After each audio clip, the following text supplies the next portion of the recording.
ಜೈ Hind. So ನೋಡ್ರಿ, already ತುಂಬಾ ವಿಡಿಯೋಸ್ಗಳನ್ನ ನಾನು ಅಪ್ಲೋಡ್ ಮಾಡಿದ್ದೀನಿ. ಸೊ ಇದು ತುಂಬಾ ಇಂಪಾರ್ಟೆಂಟ್ ವಿಡಿಯೋ.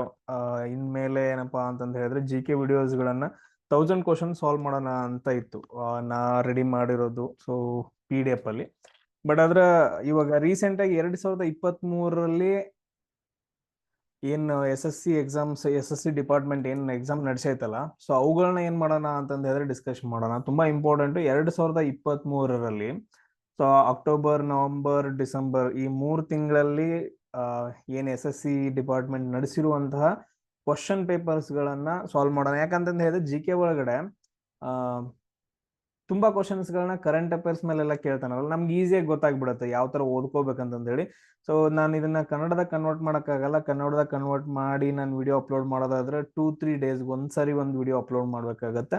ನಾನು ಇಂಗ್ಲೀಷ್ ಅನ್ನ ಹೇಳ್ಕೊತ ಹೋಗ್ತೀನಿ, ಕನ್ನಡದ ಹೇಳ್ತೀನಿ, ಅದನ್ನ ನೀವು ಡೀಟೇಲ್ಸ್ ಬರ್ಕೊಡ್ರಿ. ಇಂಗ್ಲೀಷ್ನಾಗ ಇರ್ಲಿ ನೋಡ್ರಿ, ಬಟ್ ಆದ್ರೆ ನಾನು ಕನ್ನಡದ ಎಲ್ಲ ಡೀಟೇಲ್ ಆಗಿ ಹೇಳ್ತೀನಿ. ಎಷ್ಟ್ ಜನ ನೋಡ್ತೀರಿ, ಎಷ್ಟ್ ಜನ ಬಿಡ್ತೀರಿ ಅದು ನಿಮಗ್ ಬಿಟ್ಟಿದ್ದು. ಬಟ್ ಆದ್ರೆ ಇಂಪಾರ್ಟೆಂಟ್, ತುಂಬಾ ಇಂಪಾರ್ಟೆಂಟ್ ವಿಡಿಯೋಸ್ಗಳಾಗ್ತಾವೆ ಇನ್ಮೇಲೆ ಮಾಡುವಂತಹ GK ವಿಡಿಯೋಸ್ಗಳು. ಆಮೇಲೆ ನೆಕ್ಸ್ಟ್ ಎಲ್ರು ಆನ್ಲೈನ್ ಟೆಸ್ಟ್ ನ ತಗೊಳ್ರಿ. ನೀವು ಎಷ್ಟು ಪ್ರಾಕ್ಟೀಸ್ ಮಾಡ್ತೀರಿ ಅಷ್ಟು ನಿಮಗೆ ಮಾರ್ಕ್ಸ್ ಬರುತ್ತೆ. ನೋಡ್ರಿ, ಡೆಲ್ಲಿ ಪೊಲೀಸ್ ಎಕ್ಸಾಮ್ ಅಲ್ಲಿ ಏನಂತ ಹೇಳಿದ್ರ 65 ಕಟ್ ಆಫ್ ಎಲ್ಲ ನಿಂತೈತೆ. ಜಸ್ಟ್ ಏನಪ್ಪಾ ಅಂತಂದ ಹೇಳಿದ್ರೆ 65, 64 ಈ ತರ ಏನಂತಂದ ಹೇಳಿದ್ರೆ ಕಟ್ ಆಫ್ ನಿಂತೈತೆ. ಮಿಸ್ ಮಾಡ್ಕೊಳಕ್ ಹೋಗ್ಬೇಡ್ರಿ. 30ರಿಂದ 40 ಕ್ವಶನ್ಸ್ ಟಚ್ ಮಾಡ್ರಿ ಅಂತಂದ ಹೇಳಿದ್ರೆ SSC GD ಆಗುತ್ತೆ, ನಿಮ್ ಲೈಫ್ ಸೆಟ್ಲ್ ಆಗುತ್ತೆ. ಆನ್ಲೈನ್ ಟೆಸ್ಟ್ ನ ತಗೊಳ್ರಿ, ಕರೆಕ್ಟ್ ಆಗಿ ಆನ್ಲೈನ್ ಲೈವ್ ಕ್ಲಾಸ್ ನ ಅಟೆಂಡ್ ಆಗಿ. ಅಲ್ಲಿ ನೋಡ್ರಿ ಹೆಂಗ್ ಬಿಡ್ಸಾಕತ್ತೆ ನಾನು ಎಲ್ಲರಿಗೂ ಹೇಳ್ಬಿಟ್ಟು. ಸೊ ಮಿಸ್ ಮಾಡ್ಕೊಳಕ್ ಹೋಗ್ಬೇಡ್ರಿ. ನಿಮ್ಗೆ ಆನ್ಲೈನ್ ಟೆಸ್ಟ್ ಬೇಕು ಅಂತಂದು ಹೇಳಿದ್ರೆ ಏನ್ ಮಾಡ್ಬೇಕು ನೀವ, ಇಲ್ಲಿ ನೋಡ್ರಿ. ಸೊ 8496868637 ಈ ನಂಬರ್ಗೆ ಏನಂತಂದ ಹೇಳಿದ್ರೆ ಮೆಸೇಜ್ ಹಾಕ್ರಿ. 8496868637 ವಾಟ್ಸಪ್ ಮೆಸೇಜ್ ಹಾಕ್ರಿ. ನೋಡ್ರಿ, ನಾನು ಡಿಸ್ಕಷನ್ ಮಾಡಕ್ ಸ್ಟಾರ್ಟ್ ಮಾಡ್ತೀನಿ, ಟೈಮ್ ವೇಸ್ಟ್ ಮಾಡಂಗಿಲ್ಲ. ಇಲ್ಲಿ ಏನ್ ಕೇಳಿದಾರೆ ಅಂತಂದ ಹೇಳಿದ್ರೆ ಮಹಾಶಿವರಾತ್ರಿ ಸೆಲೆಬ್ರೇಟ್ ಮಾಡಿದಾರ ಯಾವಾಗಪ್ಪ ಅಂತಂದ ಹೇಳಿದ್ರೆ ದೃಕ್ ಪಂಚಾಂಗ್ ಪ್ರಕಾರ. ಸೊ ಮಹಾಶಿವರಾತ್ರಿನ ಏನಂತಂದ ಹೇಳಿದ್ರೆ ದೃಕ್ ಪಂಚಾಂಗ್ ಪ್ರಕಾರ ಏನಂತಂದ ಹೇಳಿದ್ರೆ ಸೆಲೆಬ್ರೇಷನ್ ಮಾಡಿದಾರ. ಅದು ಹೆಂಗಿರತ್ತ ಏನಂತಂದ ಹೇಳಿ ನೋಡ್ರಿ, ಮಗ ಕೃಷ್ಣ ಪಕ್ಷ ಚತುರ್ದಶಿ. ಸೊ ನೋಡ್ರಿ, ಇಲ್ಲಿ ಏನಂತಂದ ಹೇಳಿದ್ರ ನಾವ್ ಹೇಳ್ತೀವಲ್ಲ, ನಾವು ಪಂಚಾಂಗ ನೋಡಿ ಹೇಳ್ತೀವಿ ಗೊತ್ತಾ, ದೃಕ್ ಪಂಚಾಂಗ ಪ್ರಕಾರ.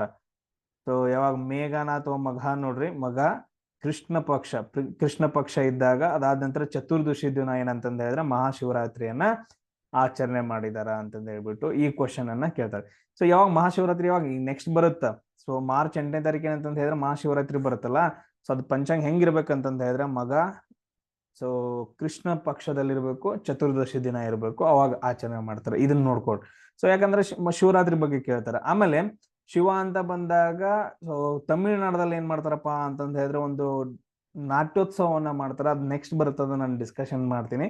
ನೆಕ್ಸ್ಟ್ ಕ್ವಶನ್ ಏನ್ ಕೇಳಿದಾರೆ ನೋಡ್ರಿ, ಆಟೋಬಯೋಗ್ರಫಿ ಬಗ್ಗೆ ಕೇಳಿದಾರೆ. ನೋಡ್ರಿ, ತುಂಬಾ ಇಂಪಾರ್ಟೆಂಟ್ ಆಟೋಬಯೋಗ್ರಫಿ ಬಗ್ಗೆ. ಏನು ಪ್ಲೇಯಿಂಗ್ ಟು ವಿನ್ ಅಂತಂದ್ ಹೇಳ್ಬಿಟ್ಟು ಒಂದು ಬುಕ್ ಅನ್ನ ಯಾರು ಬರ್ದಾರು ಅಂತ ಕೇಳಿದಾರೆ. ಪ್ಲೇಯಿಂಗ್ ಟು ವಿನ್ ಅಂತಂದ್ ಹೇಳ್ಬಿಟ್ಟು, ಪ್ಲೇಯಿಂಗ್ ಟು ವಿನ್ ಇದು 2023ರಲ್ಲಿ ರಿಲೀಸ್ ಆದಂತ ಬುಕ್. ಪ್ಲೇಯಿಂಗ್ ಟು ವಿನ್ ಅಂತಂದ್ ಹೇಳ್ಬಿಟ್ಟು ಒಂದು ಬುಕ್ ಅನ್ನ ಬರ್ದಾರ. ಯಾರಪ್ಪ ಅಂತಂದ ಹೇಳಿದ್ರೆ ಸೈನಾ ನೆಹ್ವಾಲ್ ಅವರು ಏನಂತಂದ ಹೇಳಿದ್ರೆ ಒಂದು ಬುಕ್ ಅನ್ನ ಬರ್ದಾರ. ಸೊ ಅದೇನಂತಂದ ಹೇಳಿದ್ರೆ ಪ್ಲೇಯಿಂಗ್ ಟು ವಿನ್ ಅಂತಂದ ಹೇಳಿ. ಅದೇ ತರ 2023ರಲ್ಲಿ ಬಿಡುಗಡೆ ಆದಂತಹ ಬುಕ್ಸ್ ಗಳ ಬಗ್ಗೆ ಎಲ್ಲ ನೋಡ್ಕೊಡ್ರಿ. ಆಮೇಲೆ ನಾನು ಬುಕ್ಸ್ ಗಳ ಬಗ್ಗೆ ಏನ್ ಮಾಡ್ತೀನಿ ಅಂದ್ರೆ ಒಂದು PDF ನ ನಾನು ಟೆಲಿಗ್ರಾಮ್ ಅಲ್ಲಿ ಹಾಕಿರ್ತೀನಿ, ಅದನ್ನ ಚೆಕ್ ಮಾಡ್ರಿ. ನೋಡ್ರಿ, ನೆಕ್ಸ್ಟ್ ಅಭಿನವ್ ಬಿಂದ್ರಾ ಅಂತ ಬರ್ತಾರ. ಅವ್ರು ಯಾವ್ದಕ್ ಫೇಮಸ್ ಇರ್ತಾರ, ಶೂಟಿಂಗ್ ಏನು ಅಂತ ನೆಕ್ಸ್ಟ್ ನೀವು ನೋಡ್ಕೊಬೇಕು. ಸೊ ಅದೇ ತರ ನೋಡ್ರಿ, ನೆಕ್ಸ್ಟ್ ಕ್ವಶನ್ ಏನ್ ಕೇಳಿದ್ರಪ್ಪ ಅಂತಂದ ಹೇಳಿದ್ರೆ 5 year ಪ್ಲಾನ್ಸ್ ಬಗ್ಗೆ ಕೇಳಿದಾರೆ. 5 year ಪ್ಲಾನ್ಸ್ ನಾವ್ ಹೇಳ್ತೀವಲ್ಲ, ಪಂಚವಾರ್ಷಿಕ ಯೋಜನೆಗಳಂತ ಹೇಳ್ತೀವಲ್ಲ, ಅದನ್ನ ಅದ್ರ ಗೋಲ್ ಏನು ಅಂತ ಕೇಳಿದ್ರೆ, ಪಂಚವಾರ್ಷಿಕ ಯೋಜನೆಯ ಗೋಲ್ ಏನು ಅಂತ ಕೇಳಿದ್ರೆ ಏನಪ್ಪಾ ಗೋಲು? ಸೊ ಸಿಂಪಲ್, ಏನಪ್ಪಾ ಅಂತಂದ ಹೇಳಿದ್ರೆ ಗ್ರೋತ್ ಆಗ್ಬೇಕು. ಏನಾಗ್ಬೇಕು? ಬೆಳವಣಿಗೆ. ಏನಾಗ್ಬೇಕು? ಬೆಳವಣಿಗೆ. ನಮ್ಮ ದೇಶದ ಏನಪ್ಪಾ ಅಂತಂದ ಹೇಳಿದ್ರೆ ಬೆಳವಣಿಗೆ ಆಗ್ಬೇಕು. ಯಾಕಂತಂದ ಹೇಳಿದ್ರೆ ಆ ಟೈಮಲ್ಲಿ ನಮ್ಮ ದೇಶ ತುಂಬಾ ಲೋ ಲೆವೆಲ್ ಇತ್ತು ಬೆಳವಣಿಗೆಗಳು. ಮಾಡರ್ನೈಸೇಷನ್, ಇದೇನಪ್ಪಾ ಅಂತಂದ ಹೇಳಿದ್ರೆ ಮಾಡರ್ನೈಸೇಷನ್ ಆಗ್ಬೇಕು. ನೋಡ್ರಿ, ಹಿಂದಿನ ಕಾಲದಾಗ ನಾವು ಬ್ರಿಟಿಷ್ ವಿರುದ್ಧ ಆಳ್ವಿಕೆ ನಡೆಸ್ತಾ ಇದ್ವಿ. ಅದಾದ ನಂತರ ಗುರುಕುಲ್ ಸಿಸ್ಟಮ್ ಇತ್ತು. ಇವಾಗ ನೋಡಿದ್ರೆ ಎಲ್ಲ ಕಾಲೇಜು, ಸ್ಕೂಲ್ ಹಂಗೆ ಅದಾವ. ಆಮೇಲೆ ನೆಕ್ಸ್ಟ್ ಹಾಸ್ಪಿಟಲ್ಗಳಿದಾವ. ಸೊ ಮಾಡರ್ನೈಸೇಷನ್ ಅಂದ್ರೆ ನಾವ್ ಏನಾಗ್ತಿದೀವಿ ಅಂತಂದ ಹೇಳಿದ್ರೆ ಮಾಡರ್ನ್ ಆಗ್ತಾ ಬರ್ತಾ ಇದೀವಿ. ಆಮೇಲೆ ಇಕ್ವಿಟಿ. ಸೊ ಅದಾದ ನಂತರ ಸೆಲ್ಫ್ ರಿಯಲೈನ್ಸ್. ಅಂದ್ರೆ ಇಲ್ಲಿ ಇದೇನಪ್ಪಾ ಅಂತಂದ ಹೇಳಿದ್ರೆ ನಮ್ ದೇಶ ಬೇರೆದವ್ರ ಮೇಲೆ ಡಿಪೆಂಡ್ ಆಗೋದಲ್ಲ. ಈಗ ನೀವ ನೋಡಿರ್ಬೇಕು. ಸೊ ನೀವೆಲ್ಲ ಏನಂತಂದ ಹೇಳಿದ್ರೆ ಜಾಬ್ಗೆ ಓದಾಕತ್ತೀರಿ, ನೀವೆಲ್ಲ ದುಡ್ಡುಗೋಸ್ಕರ ಯಾರ ಮೇಲೆ ಡಿಪೆಂಡ್ ಆಗಿದ್ದೀರಿ? ಅಪ್ಪ ಅಮ್ಮನ ಮೇಲೆ ಡಿಪೆಂಡ್ ಆಗಿದ್ದೀರಿ. ಕರೆಕ್ಟಾ? ಸೇಮ್ ಅದೇ ತರ ಏನಪ್ಪಾ ಅಂತಂದ ಹೇಳಿದ್ರೆ ನಮ್ಮ ಭಾರತ ದೇಶ ಕೂಡ ಎಲ್ಲದಕ್ಕೂ ಬೇರೆ ದೇಶಗಳ ಮೇಲೆ ಡಿಪೆಂಡ್ ಇತ್ತು. ಬಟ್ ಆದ್ರೆ ಇವಾಗ ಡಿಪೆಂಡ್ ಇಲ್ಲ. ಬೆಸ್ಟ್ ಎಕ್ಸಾಂಪಲ್ ಹೇಳ್ತೀನಿ, ಡಿಫೆನ್ಸ್ ನೋಡ್ರಿ.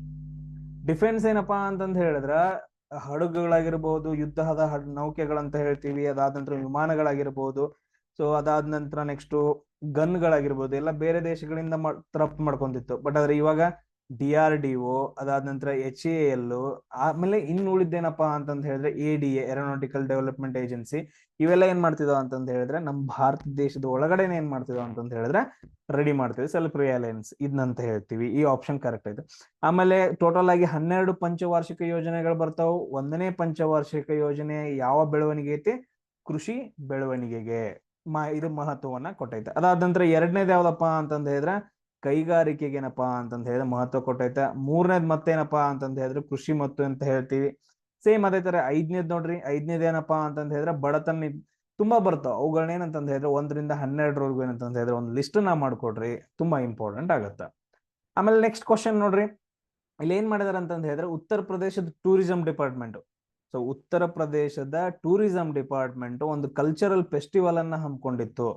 ಸೊ ಉತ್ತರ ಪ್ರದೇಶ, UP, ಉತ್ತರ ಪ್ರದೇಶದ ಕಲ್ಚರಲ್ ಟೂರಿಸಂ ಡಿಪಾರ್ಟ್ಮೆಂಟ್ ಅಂದ್ರ ಪ್ರವಾಸೋದ್ಯಮ ಇಲಾಖೆಯವರು ಏನ್ ಮಾಡ್ತಾರೆ ಅಂತಂದ ಹೇಳಿದ್ರೆ ಒಂದು ಕಲ್ಚರಲ್ ಫೆಸ್ಟಿವಲ್ ಹಬ್ಬವನ್ನ ಏನ್ ಮಾಡ್ತಾರ ಅಂತಂದ ಹೇಳಿದ್ರೆ ಆಚರಣೆ ಮಾಡ್ತಾರ ಇದೇ ವರ್ಷದಲ್ಲಿ. ಅದೇನಂತ ಹೇಳ್ತೀವಿ ಅಂದ್ರೆ ತಾಜ್ ಮಹೋತ್ಸವ ಅಂತಂದ ಹೇಳ್ತೀವಿ. ಏನಂತ ಹೇಳ್ತೀವಿ? ತಾಜ್ ಮಹೋತ್ಸವ ಅಂತಂದ ಹೇಳಿ. ತುಂಬಾ ಇಂಪಾರ್ಟೆಂಟ್ ತಾಜ್ ಮಹೋತ್ಸವ. ಈಗ ರೀಸೆಂಟ್ ಆಗಿ ಆಗೈತಿ ಇದು. ಸೊ UP ಒಳಗಡೆ. ಸೊ UPದ ಏನಪ್ಪಾ ಅಂತಂದ ಹೇಳಿದ್ರೆ ಇವಾಗ CM ಯಾರದಾರ? ಯೋಗಿ ಆದಿತ್ಯನಾಥ್ ಜಿ ಅದಾರ. ಸೊ ಅಲ್ಲಿ ಏನಪ್ಪಾ ಅಂತಂದ ಹೇಳಿದ್ರೆ UP ಒಳಗಡೆ ಹಲವಾರು ಪಾಯಿಂಟ್ಸ್ ಗಳು ಬರ್ತಾವ. ಗಂಗಾ ನದಿ ಹರಿಯುತ್ತ, ಆಮೇಲೆ ಯಮುನಾ ನದಿ ಹರಿಯುತ್ತ, ಇವೆರಡೂ ಸೇರ್ತಾವ. ಸೊ ಅದನ್ನ ನಾವು ಪ್ರಯಾಗ್ರಾಜ್ ಅಂತ ಕರಿತೀವಿ. ಇಲ್ಲಿ UP ಒಳಗಡೆ ಏನಂತಂದ ಹೇಳಿದ್ರೆ ಅತಿ ಹೆಚ್ಚು ಜನಸಂಖ್ಯೆ ಐತ. ಕರೆಕ್ಟಾ? ಅತಿ ಹೆಚ್ಚು ಜನಸಂಖ್ಯೆ ಐತ. ಆಮೇಲೆ ಇನ್ನು ಏನೇನ್ ಇದು ನೋಡ್ತಾರ್ರಿ ನೋಡ್ರಿ. ಸೊ ಮೊದ್ಲೇನಂತಂದ ಹೇಳಿದ್ರೆ ಅತಿ ಉದ್ದವಾದ ರೈಲ್ ಸ್ಟೇಷನ್ ಇತ್ತು, ಗೋರಖ್ಪುರ್ ಅಂತಂದ ಹೇಳಿ. ಇವಾಗ ಅದೇನಾಗೈತಿ? ಹುಬ್ಳಿದಾಗೈತಿ. ಸೊ ಈ ತರ ಏನಂತಂದ ಹೇಳಿದ್ರೆ ಹಲವಾರು ಪಾಯಿಂಟ್ಸ್ ಗಳನ್ನ ನೋಡ್ಬೇಕು. ಏನೇನ್ ಪಾಯಿಂಟ್ಸ್ ಗಳು ಇಂಪಾರ್ಟೆಂಟ್ ಒಂದೆರಡು ಏನಪ್ಪಾ ಅಂತಂದ ಹೇಳಿದ್ರೆ ನಂಗೆ ಮೆಸೇಜ್ ಹಾಕಿ.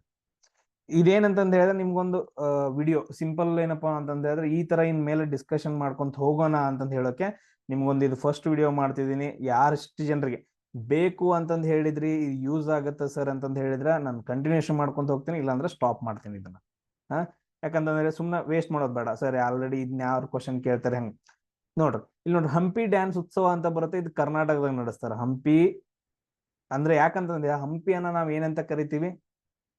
ಹಂಪಿಯನ್ನ ಏನಂತ ಕರಿತೀವಿ? ಸೊ ಐಹೊಳೆ ಅಂತ ಬರುತ್ತೆ. ಇವೆಲ್ಲ ಏನಂತಂದ ಹೇಳಿದ್ರೆ ತುಂಬಾ ಇಂಪಾರ್ಟೆಂಟ್ ಪ್ಲೇಸ್ಗಳು. ಸೊ ವರ್ಲ್ಡ್ ಹೆರಿಟೇಜ್ ಸೈಟ್ಸ್ ಒಳಗಡೆ ಹಿಂಗ್ ಬರ್ತಾವ ನೋಡ್ರಿ.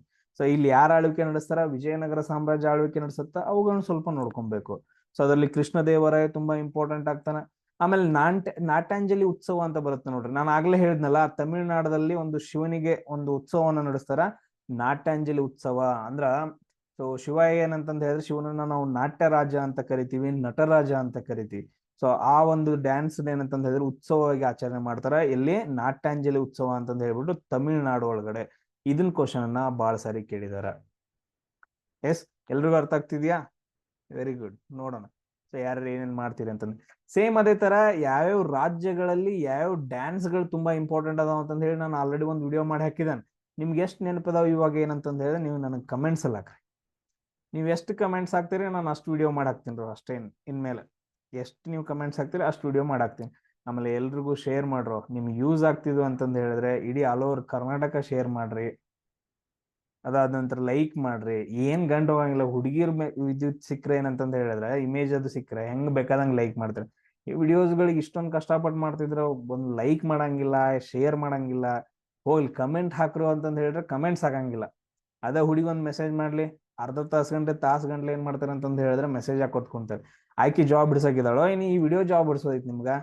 ಸೊ ನೋಡ್ರಪ್ಪ, ನೀವ ದೊಡ್ಡಾರದಿರಿ, ತಿಳಿದಾರದಿರಿ. ಸ್ಟಡಿ ನೀವು ಮಾಡ್ಬೇಕು. ಅದಾದ ನಂತರ ಲಾಸ್ಟ್ ಒಂದ್ಸಾರಿ ನಾನೇನಪ್ಪ ಟೆಲಿಗ್ರಾಮ್ದಲ್ಲಿ ಸೊ ಯಾವತ್ತೂ ಓಪನ್ ಮಾಡಿಲ್ಲ. ಇನ್ಸ್ಟಾಗ್ರಾಮ್ ಅನ್ನ ಓಪನ್ ಮಾಡಿದ್ದೆ ನಾನು ಇವಾಗ ರೀಸೆಂಟ್ ಆಗಿ ಒಂದು ತಿಂಗಳ ಹಿಂದೆ. ಸೊ ಟೆಲಿಗ್ರಾಮದಲ್ಲಿ ಒಂದು ಲಿಂಕ್ ಹಾಕಿದ್ದೆ, ಎಲ್ರು ಫಾಲೋ ಮಾಡ್ರಪ್ಪ ಅಂತಂದ ಹೇಳ್ಬಿಟ್ಟು. ಅದ್ರಲ್ಲಿ ನಂಗೆ ಜಾಸ್ತಿ ಯೂಸ್ ಮಾಡಕ್ ಕೂಡ ಬರಂಗಿಲ್ಲ. ಫಾಲೋ ಮಾಡ್ರ ಅಂತಂದು ಹಾಕಿದ್ರೆ ಫಾಲೋನ ಮಾಡಿಲ್ಲ ಯಾರು. ಅದ ಹುಡುಗಿ ಹಾಕಿರ್ಲಿ, ಅದ ನನ್ನ ಪ್ಲೇಸಲ್ಲಿ ಯಾವ್ದಾದ್ರು ಒಂದು ಹುಡುಗಿ ಇರ್ಲಿ, ಹೆಂಗ್ ಫಾಲೋ ಮಾಡ್ತಿದ್ರು. ಇರ್ಲಿ ಬಿಡ್ರಿ. ನೋಡ್ರಿ, ಸೊ ನೆಕ್ಸ್ಟ್ ಕ್ವಶನ್ ಏನೈತಿ? ಸೊ ಇಲ್ಲೇನಪ್ಪಾ ಅಂತಂದ ಹೇಳಿದ್ರೆ ಹೂ among the following was prime minister when the globalisation policy as a part of new economic policy ಅಂತಂದ ಹೇಳ್ಬಿಟ್ಟು. ಹಿಂಗಂದ್ರೆ ಏನು, ನಿಮ್ಗೆ ಮೊದ್ಲು ಏನಂತಂದ ಹೇಳಿದ್ರೆ open economy and closed economy ಅಂತಂದ ಹೇಳಿ ಒಂದು ಕಾನ್ಸೆಪ್ಟ್ ಗೊತ್ತಾಗಬೇಕು. Open economy and closed economy. ಇವಾಗ ಮೊದ್ಲು ಏನಿತ್ತು ಅಂತಂದ ಹೇಳಿದ್ರೆ ಕ್ಲೋಸ್ಡ್ ಎಕನಾಮಿ ಇತ್ತು. ಸೊ ಬೇರೆ ದೇಶದವ್ರು ಯಾರು ಏನಂತಂದ ಹೇಳಿದ್ರೆ ನಮ್ಮ ಭಾರತ ದೇಶಕ್ಕೆ ಬಂದ್ಬಿಟ್ಟು ವಿದೇಶಿ ಬಂಡವಾಳವನ್ನ ಅಂದ್ರೆ ವಿದೇಶಿ ಬಂಡವಾಳ ಅಂತ ಬರುತ್ತಲ್ಲ, ಬೇರೆ ದೇಶದವ್ರು ಏನಂತಂದ ಹೇಳಿದ್ರೆ ಬಂದ್ಬಿಟ್ಟು ನಮ್ಮ ಇಂಡಿಯಾದೊಳಗಡೆ ಕಾರ್ಖಾನೆ ಫ್ಯಾಕ್ಟ್ರಿಗಳನ್ನ ಓಪನ್ ಮಾಡಿ, ಮಾಲ್ಗಳನ್ನ ಓಪನ್ ಮಾಡಿ ಯಾರು ಉದ್ಯೋಗ ಮಾಡಂಗಿಲ್ಲ, ಮಾರ್ಕೆಟಿಂಗ್ ಮಾಡಂಗಿಲ್ಲ ಅಂತಂದ ಹೇಳಿ ಮೊದಲಿತ್ತು. ಎಲ್ಲಿವರೆಗೂ? 1991-92 ಬಟ್ ಆದ್ರ ಅವಾಗಿನ ಪ್ರೈಮ್ ಮಿನಿಸ್ಟರ್ ಯಾರಂತಂದ ಹೇಳಿದ್ರೆ ಪಿ ವಿ ನರಸಿಂಹರಾವ್. ಅವಾಗಿಂದ ಪ್ರೈಮ್ ಮಿನಿಸ್ಟರ್ ಯಾರಂತಂದ ಹೇಳಿದ್ರೆ ಪಿ ವಿ ನರಸಿಂಹರಾವ್. ಅದಾದ ನಂತರ ನೆಕ್ಸ್ಟ್ ಅರ್ಥಶಾಸ್ತ್ರಜ್ಞ ಯಾರಪ್ಪ ಅಂತಂದ ಹೇಳಿದ್ರೆ ಅರ್ಥಶಾಸ್ತ್ರಜ್ಞ ಅವಾಗಿಂದು ಮನಮೋಹನ್ ಸಿಂಗ್. ಅರ್ಥಶಾಸ್ತ್ರಜ್ಞ ಮನಮೋಹನ್ ಸಿಂಗ್. ಇವ್ರಿಬ್ರು ಸೇರ್ಬಿಟ್ಟು ಏನ್ ಮಾಡ್ತಾರ ಅಂತಂದ ಹೇಳಿದ್ರೆ, ಅಂದ್ರೆ ತುಂಬಾ ಜನ ಇರ್ತಾರ, ಬಟ್ ಅವಾಗಿನ ಪ್ರೈಮ್ ಮಿನಿಸ್ಟರ್ ಯಾರು ಪಿ ವಿ ನರಸಿಂಹರಾವ್. ಇವರೆಲ್ಲ ಏನ್ ಮಾಡ್ತಾರಪ್ಪ ಅಂತಂದ ಹೇಳಿ ಸೇರ್ಬಿಟ್ಟು ಕ್ಲೋಸ್ಡ್ ಎಕನಾಮಿ ಇದ್ದದನ್ನ ಏನ್ ಮಾಡ್ತಾರ ಅಂದ್ರೆ ಓಪನ್ ಎಕನಾಮಿ ಮಾಡ್ತಾರ. Open economy. So open economy ಅದಾದ ನಂತರ ಇನ್ನೊಂದ್ ಏನ್ ಮಾಡ್ತಾರ ಅಂತಂದ ಹೇಳಿದ್ರೆ ಎಲ್ ಪಿ ಜಿ ಅನ್ನ ಸ್ಟಾರ್ಟ್ ಮಾಡ್ತಾರೆ. L P G. ಸೊ ಇದು ನಿಮ್ಗೆ ಗೊತ್ತಾಯ್ತಾ? ನಾನು ಜಸ್ಟ್ ಹೇಳಿದೆ ಕ್ಲೋಸ್ಡ್ ಎಕನಾಮಿ ಅಂದ್ರೆ open economy. L P G ಮಾಡ್ಬಿಡ್ತಾರೆ. ಅಂದ್ರೆ ಲಿಬರಲೈಸೇಷನ್, ಪ್ರೈವೇಟೈಸೇಷನ್, ಆಮೇಲೆ ಗ್ಲೋಬಲೈಸೇಷನ್. ಇವಾಗ ನೀವು ನೋಡಿರ್ಬೋದು ಕೆಲವೊಂದು ಏನಪ್ಪಾ ಅಂತಂದ ಹೇಳಿದ್ರೆ ಕಾರ್ಖಾನೆಗಳಾಗಿರ್ಬೋದು, ಆರ್ಗನೈಸೇಷನ್ ಆಗಿರ್ಬೋದು, ಪ್ರೈವೇಟ್ ಇರುತ್ತೆ, ಅದಾದ ನಂತರ ಗೌರ್ಮೆಂಟ್ ಇರುತ್ತೆ. ಎರಡು ಸೆಕ್ಟರ್ ಇರ್ತಾವ. ನಾವು ಸಿಂಪಲ್ ಆಗಿ ಹೇಳ್ತೀವಿ ಅಂತಂದ ಹೇಳಿದ್ರೆ ಗೌರ್ಮೆಂಟ್ ಅದ ಯಾವ್ದಾದ್ರು ಒಂದು ಫ್ಯಾಕ್ಟರಿ ಇರುತ್ತಾ, ಪ್ರೈವೇಟ್ ದರ್ ಬಂದು ಅದನ್ನ ಬೆಳವಣಿಗೆ ಮಾಡ್ತಿರ್ತಾರ. ಅದಾದ ನಂತರ ನೆಕ್ಸ್ಟ್ ಯಾರು ಬೇಕಾದ್ರೆ ಏನಂತಂದ ಹೇಳಿದ್ರೆ ಮುಕ್ತವಾಗಿ ಏನಂತಂದ ಹೇಳಿದ್ರೆ ಬೇರೆ ದೇಶದವ್ರು ಬಂದು ಬಂಡವಾಳವನ್ನು ಹೂಡಬಹುದು. So liberalisation, privatisation and globalisation ಯಾರು ಬೇಕಾದ್ರೆ ಬಂದ ಏನಂತಂದ್ರೆ ನಮ್ಮ ದೇಶದೊಳಗಡೆ ಹೂಡಿಕೆಯನ್ನ ಮಾಡ್ಬಿಟ್ಟು ಅಭಿವೃದ್ಧಿಯನ್ನ ಮಾಡಬಹುದು. ಹಂಗೆ ಪ್ರೈವೇಟೈಸೇಷನ್ ಅಂತ ಹೇಳಿದ್ರೆ ಪ್ರೈವೇಟ್ ಸೆಕ್ಟರ್ ಆಮೇಲೆ ಗೌರ್ಮೆಂಟ್ ಸೆಕ್ಟರ್ ಎರಡು ಸೇರುತ್ತೆ. ಅದಾದ ನಂತರ ನೆಕ್ಸ್ಟ್ ಇನ್ನೊಂದು ಪಬ್ಲಿಕ್ ಸೆಕ್ಟರ್. ಈ ತರ ಏನಂತಂದ ಹೇಳಿದ್ರೆ ಎಲ್ರು ಮುಕ್ತವಾಗಿ ಮುಕ್ತ ಏನಂತಂದ ಹೇಳಿದ್ರೆ ಎಕನಾಮಿ ಅಂತಂದ ಹೇಳ್ತೀವಿ. ಅದು ಮುಗಿದ್ಬಿಟ್ಟು ಓಪನ್ ಎಕನಾಮಿ ಸ್ಟಾರ್ಟ್ ಆಗುತ್ತೆ. ಎಲ್ರು ಬಂದ್ಬಿಟ್ಟು ಏನಪ್ಪಾ ಅಂತಂದ ಹೇಳಿದ್ರೆ ಬಂಡವಾಳನ ಹೂಡ್ಬಿಟ್ಟು ದೇಶದ ಪ್ರಗತಿಗೆ ಏನಂತಂದ ಹೇಳಿದ್ರೆ ಸೇವೆ ಸಲ್ಲಿಸೋದು. ಸೊ ಇಲ್ಲಿ ನಾವು ಹೇಳ್ತೀವಿ ಪಬ್ಲಿಕ್ ಸೆಕ್ಟರು, ಅದಾದ ನಂತರ ನೆಕ್ಸ್ಟ್ ಪ್ರೈವೇಟ್ ಸೆಕ್ಟರು, ಇವೆರಡೂ ಸೇರ್ಬಿಟ್ಟು ಏನಂತಂದ ಹೇಳಿದ್ರೆ ವರ್ಕ್ ಮಾಡುವಂತಹ ಒಂದು ಸಿಸ್ಟಮು. ಇದೆಲ್ರಿಗೂ ಅರ್ಥ ಆಯ್ತಾ? ಅದಾದ ನಂತರ ಅಟಲ್ ಬಿಹಾರ್ ವಾಜಪೇಯಿ ನೋಡ್ರಿ, ಇವ್ರು ಪ್ರೈಮ್ ಮಿನಿಸ್ಟರ್ ಆಗಿದ್ದಾಗ ಏನಂತಂದ ಹೇಳಿದ್ರೆ ಸೊ ನ್ಯಾಷನಲ್ ಹೈವೇಗಳನ್ನ ಸ್ಟಾರ್ಟ್ ಮಾಡ್ತಾರ. National highways. ಆಮೇಲೆ ಇವ್ರ ಟೈಮಲ್ಲಿ ಏನಂತಂದ ಹೇಳಿದ್ರೆ ಯುದ್ಧ ನಡೆಯುತ್ತೆ, ಕಾರ್ಗಿಲ್ ಯುದ್ಧ. ಆಮೇಲೆ ನರೇಂದ್ರ ಮೋದಿ ಅವ್ರು ಏನ್ ಮಾಡ್ತಾರ ಅಂತಂದ ಹೇಳಿದ್ರೆ ಪ್ಲಾನಿಂಗ್ ಕಮಿಷನ್ ಅನ್ನ ಏನ್ ಮಾಡ್ತಾರ, ನೀತಿ ಆಯೋಗ ಅಂತಂದ ಹೇಳಿ ಚೇಂಜ್ ಮಾಡ್ತಾರ. ಆಮೇಲೆ ಇವ್ರು ಹಲವಾರು ಏನಂತಂದ ಹೇಳಿದ್ರೆ ಕಾರ್ಯಕ್ರಮಗಳನ್ನ ಸ್ಟಾರ್ಟ್ ಮಾಡಿದಾರ. ಆ ಎಲ್ಲಾ ಏನಂತಂದ ಹೇಳಿದ್ರೆ ಯೋಜನೆಗಳನ್ನ ನೀವು ನೋಡ್ಕೊಬೇಕು. ಆಮೇಲೆ ಮನಮೋಹನ್ ಸಿಂಗ್, ಆಮೇಲೆ ಇವ್ರೇನಪ್ಪಾ ಅಂತಂದ ಹೇಳಿದ್ರೆ ಇವರೊಬ್ರು ಆರ್ ಬಿ ಐ ಗವರ್ನರ್. ಆಮೇಲೆ ಇವ್ರು ಏನಾಗ್ತಾರ ಅಂತಂದ ಹೇಳಿದ್ರೆ ಪ್ರೈಮ್ ಮಿನಿಸ್ಟರ್ ಆಗ್ತಾರ. ಈ ತರ ಏನಂತ ಕೆಲವೊಂದು ವಿಷಯಗಳನ್ನ ನೀವು ಸ್ಟಡಿ ಮಾಡ್ಬೇಕು. ಅದಾದ ನಂತರ ನೆಕ್ಸ್ಟ್ ನೋಡ್ರಿ, ಸೊ ವಿಚ್ ಆರ್ಟಿಕಲ್ ಅಂದ್ರೆ ಇಂಡಿಯನ್ ಕಾನ್ಸ್ಟಿಟ್ಯೂಷನ್ ಒಳಗಡೆ ಗವರ್ನರ್ ಅಸೆಂಟ್ ಟು ಬಿಲ್ಸ್ ಅಂತಂದ ಹೇಳ್ಬಿಟ್ಟು, ಗವರ್ನರ್ ಅಸೆಂಟ್ಸ್ ಟು ಬಿಲ್ ಅಂತಂದ ಹೇಳ್ಬಿಟ್ಟು ಯಾವ ಆರ್ಟಿಕಲ್ ಹೇಳುತ್ತಾ ಅಂತ ಕ್ವಶನ್ ಕೇಳಿದಾರ ನೋಡ್ರಿ. ಹಿಂಗಂದ್ರೆ ಏನು? ಸೊ ಇವಾಗ ಏನಂತಂದ ಹೇಳಿದ್ರ ಬಿಲ್ಸ್ ಅಂತಂದ ಹೇಳಿದ್ರೆ ವಿಧೇಯಕಗಳು ಅಂತಂದ ಹೇಳ್ತೀವಿ. ಫಾರ್ ಎಕ್ಸಾಂಪಲ್ ನಾರ್ಮಲ್ ಬಿಲ್ಗಳು ಇರ್ತಾವ. ಅದಾದ ನಂತರ ಮನಿ ಬಿಲ್ ಅಂತಂದ ಇರುತ್ತ, ಮನಿ ಬಿಲ್. ಸೊ ಈ ತರ ಏನಂತಂದ ಹೇಳಿದ್ರೆ ವಿಧೇಯಕಗಳು ಬರ್ತಾವಲ್ಲ, ಇದನ್ನ ಯಾರು ಪಾಸ್ ಮಾಡ್ಬೇಕು? ಪಾರ್ಲಿಮೆಂಟ್ ಇತ್ತು ಅಂತಂದ ಹೇಳಿ, ಸೆಂಟ್ರಲ್ ಗವರ್ಮೆಂಟ್ ಇತ್ತು ಅಂತಂದ ಹೇಳಿದ್ರೆ ಲೋಕಸಭಾ ಅಂಡ್ ರಾಜ್ಯಸಭೆಗಳಲ್ಲಿ ಏನಂತಂದ ಹೇಳಿದ್ರೆ ಮಸೂದೆಗಳು ಅಂತಂದ ಹೇಳ್ತೀವಲ್ಲ. ಸೊ ಇವೇನಂತಂದ ಹೇಳಿದ್ರೆ ಬಿಲ್ಸ್ ಗಳು ಪಾಸ್ ಆಗ್ತಾವ. ಇವ್ರು ಏನ್ ಮಾಡ್ತಾರೋ ನಮ್ಗೆ ಯಾವ್ದಾದ್ರು ಒಂದು, ಫಾರ್ ಎಕ್ಸಾಂಪಲ್ ನಾನು ಇವಾಗ ಶೈಕ್ಷಣಿಕದ ಬಗ್ಗೆ, ಶಿಕ್ಷಣದ ಬಗ್ಗೆ ಏನೋ ಒಂದು ಯೋಜನೆ ತಗೊಂಡ್ಬರ್ಬೇಕು, ಅದನ್ನ ಎಕ್ಸಾಂಪಲ್ ಇಟ್ಕೊಟ್ರು. ಸೊ ಇಲ್ಲಿ ಲೋಕಸಭೆಯಲ್ಲಿ ಪಾಸ್ ಮಾಡ್ಬೇಕು, ರಾಜ್ಯಸಭೆಯಲ್ಲಿ ಪಾಸ್ ಮಾಡಿ ಯಾರೇ ಒಬ್ರು ಸ್ಟಾರ್ಟ್ ಮಾಡ್ಬೇಕು. ಬಟ್ ಎರಡು ಕಡೆ ಏನಂತಂದ ಹೇಳಿದ್ರೆ ಪಾಸ್ ಆಗ್ಬಿಟ್ಟು ಅದೆಲ್ಲಿ ಹೋಗುತ್ತಾ, ರಾಷ್ಟ್ರಪತಿ ಹತ್ರ ಹೋಗುತ್ತೆ. ರಾಷ್ಟ್ರಪತಿಯಿಂದ ಮತ್ತೆ ಸೊ ರಿಟರ್ನ್ ಬರ್ಬೋದು, ಇಲ್ಲ ಅವ್ರು ಪಾಸ್ ಮಾಡ್ಬಿಟ್ಟು ಹಾ ಓಕೆ ಇದನ್ನ ಮಂಜೂರ್ ಮಾಡ್ರಿ ಅಂತಂದು ಹೇಳ್ಬೋದು. ಸಿಂಪಲ್ ಆಗಿ ನಿಮ್ಮ ಅರ್ಥದಾಗ ಹೇಳಕತ್ತಾನ. ಅದಾದ ನಂತರ ಇವನ್ ಸ್ಟೇಟ್ ಒಳಗಡೆ ಹೆಂಗಾಗತ್ತ, ಸ್ಟೇಟ್ ಒಳಗಡೆ ಏನಂತಂದ ಹೇಳಿದ್ರೆ ಗವರ್ನರ್ ಹೆಡ್ ಇರ್ತಾನ, ಲೈಕ್ ಪ್ರೆಸಿಡೆಂಟ್. ಸೊ ಇಲ್ಲೇನಪ್ಪಾ ಅಂತಂದ ಹೇಳಿದ್ರೆ ವಿಧಾನಸಭಾ, ವಿಧಾನ ಪರಿಷತ್ ಇರುತ್ತೆ. ಕೆಲವು ರಾಜ್ಯಗಳಲ್ಲಿ ಮಾತ್ರ ವಿಧಾನ ಪರಿಷತ್ ಐತೆ, 14 ಯಾವ್ಯಾವ ಅಂತ ಹೇಳಿ. ಸೊ ಬಿಲ್ಗಳು ಏನಾಗ್ತಾವ ಅಂತಂದ ಹೇಳಿದ್ರೆ ವಿಧಾನಸಭೆಯಲ್ಲಿ ಏನಂತಂದ ಹೇಳಿ ಸ್ಟಾರ್ಟ್ ಆಗಿಬಿಟ್ಟು ಪಾಸ್ ಆಗಿ ಗವರ್ನರ್ ಹತ್ರ ಹೋಗುತ್ತೆ. ಗವರ್ನರ್ ಇದ್ದಾವ ಏನ್ ಮಾಡ್ಬೇಕಂದ್ರೆ ರಿಟರ್ನ್ ಕಳಿಸ್ಬೋದು, ಮತ್ತೆ ಇನ್ನೊಂದ್ ಸರಿ ಸ್ಟಡಿ ಮಾಡ್ಕೊಂಡ್ ಬರ್ರಿ ಅಂತಂದ ಹೇಳ್ಬಿಟ್ಟು. ಇಲ್ಲ ಅದನ್ನ ಏನ್ ಮಾಡ್ಬೋದು, ಹಾ ಸರಿ ಇದನ್ನ ಮಂಜೂರು ಮಾಡೋಣ ಅಂತಂದ್ ಹೇಳ್ಬೋದು, ಸರಿ ಪಾಸ್ ಮಾಡ್ಬೋದು ಅದನ್ನ. ಇಲ್ಲ ಅಂತಂದ ಹೇಳಿದ್ರೆ ಅದನ್ನ ತಡೆ ಹಿಡಿಬಹುದು.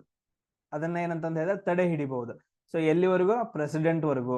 ಸೊ ತಡೆದು ಬಿಟ್ಟು ಅಂದ್ರೆ ಪ್ರೆಸಿಡೆಂಟ್ ಅದನ್ನ ಬಂದ ಏನ್ ಮಾಡ್ಬೇಕಂತಂದ ಹೇಳಿದ್ರೆ ಎನ್ಕ್ವೈರಿ ಮಾಡಿ ಅದನ್ನ ಬಿಲ್ ನ ಪಾಸ್ ಮಾಡ್ಬೇಕು ಬೇಡ ಅಂತಂದ ಅವ್ನು ಹೇಳ್ಬೇಕು. ತಡೆ ಹಿಡಿಬಹುದು. 3 ಒಂದು ರಿಟರ್ನ್ ಕಳಿಸಬಹುದು, ಇಲ್ಲ ಪಾಸ್ ಮಾಡ್ಬೋದು, ಇಲ್ಲ ಅಂತಂದ ಹೇಳಿದ್ರೆ ಒಂದು ತಡೆ ಹಿಡಿಬಹುದು. ಸೊ ಇದನ್ನ ಹೇಳುವಂತಹ ಒಂದು ಏನಪ್ಪಾ ಮನಿ ಬಿಲ್ ಅಲ್ಲ, ಆಲ್ ಬಿಲ್ಸ್. ಸೊ ಇದನ್ನ ಹೇಳುವಂತಹ ಒಂದು ಆರ್ಟಿಕಲ್ ಯಾವ್ದು ಅಂತಂದ ಹೇಳಿದ್ರೆ ಆರ್ಟಿಕಲ್ 200 ಅಂತಂದ ಹೇಳ್ತೀವಿ. ಆರ್ಟಿಕಲ್ 200 ಅಂತ ಹೇಳ್ತೀವಿ. ಸೊ ಈಗ ತಡೆ ಹಿಡಿತಾನ ಒಂದು ಬಿಲ್ ಅನ್ನ ಈಗ ತಡೆ ಹಿಡಿತಾನೆ, ಅದು ಎಲ್ಲಿವರೆಗೂ ಹೋಗುತ್ತಾ? ಪ್ರೆಸಿಡೆಂಟ್ ವರ್ಗೂ ಹೋಗುತ್ತಾ. ಸೊ ಅದಾದ ನಂತರ ಆ ಆರ್ಟಿಕಲ್ ಹೇಳೋದು ಯಾವ್ದಪ್ಪ ಅಂತಂದ ಆರ್ಟಿಕಲ್ 201 ಹೇಳುತ್ತೆ ಅದನ್ನ. ಆರ್ಟಿಕಲ್ 201 ಸಿಂಪಲ್ ಆಗಿ ನೋಡ್ರಿ, ಕೆಲವೊಂದೇನಪ್ಪಾ ಅಂತಂದ ಹೇಳಿದ್ರೆ ಇಂಪಾರ್ಟೆಂಟ್. ಸೊ ಗವರ್ನರ್ ಬಗ್ಗೆ ಹೇಳುವಂಥದ್ದು. ಗವರ್ನರ್, ಸೊ ಗವರ್ನರ್ ನಮಗ್ ಬೇಕು ಬೇಡ ಅಂತಂದ ಹೇಳ್ಬಿಟ್ಟು ಗವರ್ನರ್ ರಿಲೇಟೆಡ್ ಏನಪ್ಪಾ ಅಂತಂದ ಹೇಳಿದ್ರೆ ಕೆಲವೊಂದು ಆರ್ಟಿಕಲ್ಸ್ ಬರ್ತಾವ. ಈಗ ನೋಡ್ರಿ, ನಮ್ಗೆ ಹೆಂಗ್ ಪ್ರೆಸಿಡೆಂಟ್ ಬೇಕು ಹಂಗ್ ಗವರ್ನರ್ ಬೇಕು ಅಂತಂದ ಹೇಳ್ಬಿಟ್ಟು ಸೊ ಯಾವ ಆರ್ಟಿಕಲ್ಸ್ ಗಳೆಲ್ಲ ಹೇಳ್ತಾವು ಅಂತಂದ ಹೇಳಿ ನನಗ ನೀವು ಮೆಸೇಜ್ ಮಾಡ್ಬೇಕು. ತುಂಬಾ ಇಂಪಾರ್ಟೆಂಟ್ ಆಗ್ತಾವ ಇವು. ಸೊ ಏನ್ ಹೇಳ್ತಾ, ಯಾವ ಆರ್ಟಿಕಲ್ಸ್ ಗಳು ಹೇಳ್ತಾವ ಯಾರಿಗಾದ್ರೂ ಗೊತ್ತಿದಾವ? ಸೊ ಆರ್ಟಿಕಲ್ 153 ಹೇಳುತ್ತೆ ನೋಡ್ರಿ. ಸೊ ಒಂದು ರಾಜ್ಯಕ್ಕೆ ಒಬ್ಬ ಗವರ್ನರ್ ಇರ್ಬೋದು, ಅಥವಾ 2-3 ರಾಜ್ಯಗಳನ್ನ ಸೇರಿಸ್ಬಿಟ್ಟು ಒಬ್ಬ ಗವರ್ನರ್ ಇರ್ಬೋದು ಅಂತಂದ ಹೇಳ್ಬಿಟ್ಟು ಹೇಳತ್ತ. ಸೊ ಅದೇ ತರ ನೋಡ್ರಿ, ಅವ್ರದ್ದು ಏನಪ್ಪಾ ಅಂತಂದ ಹೇಳಿದ್ರೆ ಅವ್ರಿಗೆ ಏಜ್ ಎಷ್ಟಾಗಿರ್ಬೇಕು ಅಂತಂದ ಹೇಳಿ ಅದನ್ನು ಕೂಡ ಒಂದ್ ಹೇಳ್ತಾ. ಬಟ್ ಅದ್ರ ನಮ್ಗೆ ನೆನ್ಪಿಟ್ಕೊಡ್ರೆ ಅಂದ್ರೆ ಅವ್ರದ್ದು ಏಜ್ ಎಷ್ಟಿರ್ಬೇಕಂತಂದ ಹೇಳಿದ್ರೆ 35 ಏಜ್ ಆಗಿರ್ಬೇಕು. 35 ಒಳಗಿರಂಗಿಲ್ಲ. 35 ಆದ ನಂತರ ಏನಂತಂದ ಹೇಳಿದ್ರೆ ಅವರು ಗವರ್ನರ್ ಆಗೋಕೆ ಎಲಿಜಿಬಲ್ ಇರ್ತಾರೆ. ಆಮೇಲೆ ಭಾರತದ ಪ್ರಜೆ ಆಗಿರ್ಬೇಕು. ಸೊ ಕೆಲವೊಂದು ಪಾಯಿಂಟ್ಸ್ ಗಳನ್ನ ನನಗೆ ಏನಂತಂದ ಹೇಳಿದ್ರೆ ಮೆಸೇಜ್ ಹಾಕ್ರಿ. ಸೊ ಅದೇ ತರ ನೋಡ್ರಿ next one. So which part of the food is so defecated ಅಂತ ಹೇಳ್ಬಿಡ್ತೀವಿ. ಡೆಫೆಸಿ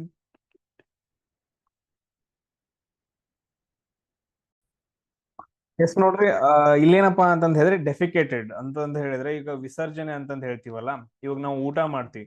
ಸೊ ಇವಾಗ ಏನಪ್ಪಾ ಅಂತಂದ ಹೇಳಿದ್ರೆ ನಾವು ಬಾಯಿಯಿಂದ ಊಟ ಮಾಡ್ತೀವಿ, ಅದೇನಪ್ಪಾ ಅಂತಂದ ಹೇಳಿದ್ರೆ ಅನ್ನನಾಳಕ್ ಹೋಗುತ್ತ. ಸೊ ಅನ್ನನಾಳದಿಂದ ಏನಾಗತ್ತ ಅಂತಂದ ಹೇಳಿದ್ರೆ ಸೊ ನೆಕ್ಸ್ಟ್ ಸೊ ಇಲ್ಲಿ ಏನಂತಂದ ಹೇಳಿದ್ರೆ ಹೊಟ್ಟೆಯಲ್ಲಿ ಏನಾಗತ್ತ, HCl, ಲೋಳೆ, ಆಮೇಲೆ ನೆಕ್ಸ್ಟ್ ಇನ್ನೊಂದು ಕೆಲವೊಂದು ರಸಗಳೊಂದಿಗೆ ಏನಂತಂದ ಹೇಳಿದ್ರೆ ಫುಡ್ ಬೆರೆತ್ಬಿಟ್ಟು next small intestine, large intestine ಹೋಗುತ್ತಾ. ಸೊ ಈ ರೀತಿಯಾಗಿ ಏನಂತಂದ ಹೇಳಿ ಸ್ಮಾಲ್ ಇಂಟೆಸ್ಟೈನ್, ಲಾರ್ಜ್ ಇಂಟೆಸ್ಟೈನ್ ಆಗಿಬಿಟ್ಟು ಲಾಸ್ಟ್ಗೆ ವೇಸ್ಟ್ ಫುಡ್ ಹೊರಗಡೆ ಹೋಗುತ್ತಾ. ಸೊ ನಾವು ಅದನ್ನ ಏನಂತ ಕರಿತೀವಿ ಅಂದ್ರೆ ಮಲ ಅಂತ ಕರಿತೀವಿ. ಅಲ್ಲೇ ಇಲ್ಲಿ ಕೇಳಿದ್ದು. ಸೊ ಇಲ್ಲಿ ಏನಂತಂದ್ ಹೇಳ್ರಿ, ವಿಟಮಿನ್ಸ್ ಇತ್ತಂದ್ರೆ ಫುಡ್ ಒಳಗಡೆ ಏನ್ ಮಾಡುತ್ತಾ ಅದನ್ನ ತಗೊಂಡ್ಬಿಡುತ್ತೆ. Vitamin A, B, C, D, E ಅಂತಂದ್ ಬರ್ತಾವ. ಅದ್ರ ಮೇಲೆ ಒಂದು ವಿಡಿಯೋ ಆಯ್ತಾ, ಅದನ್ನ ವಿಡಿಯೋ ಸರ್ಚ್ ಮಾಡಿ ನೋಡ್ರಿ.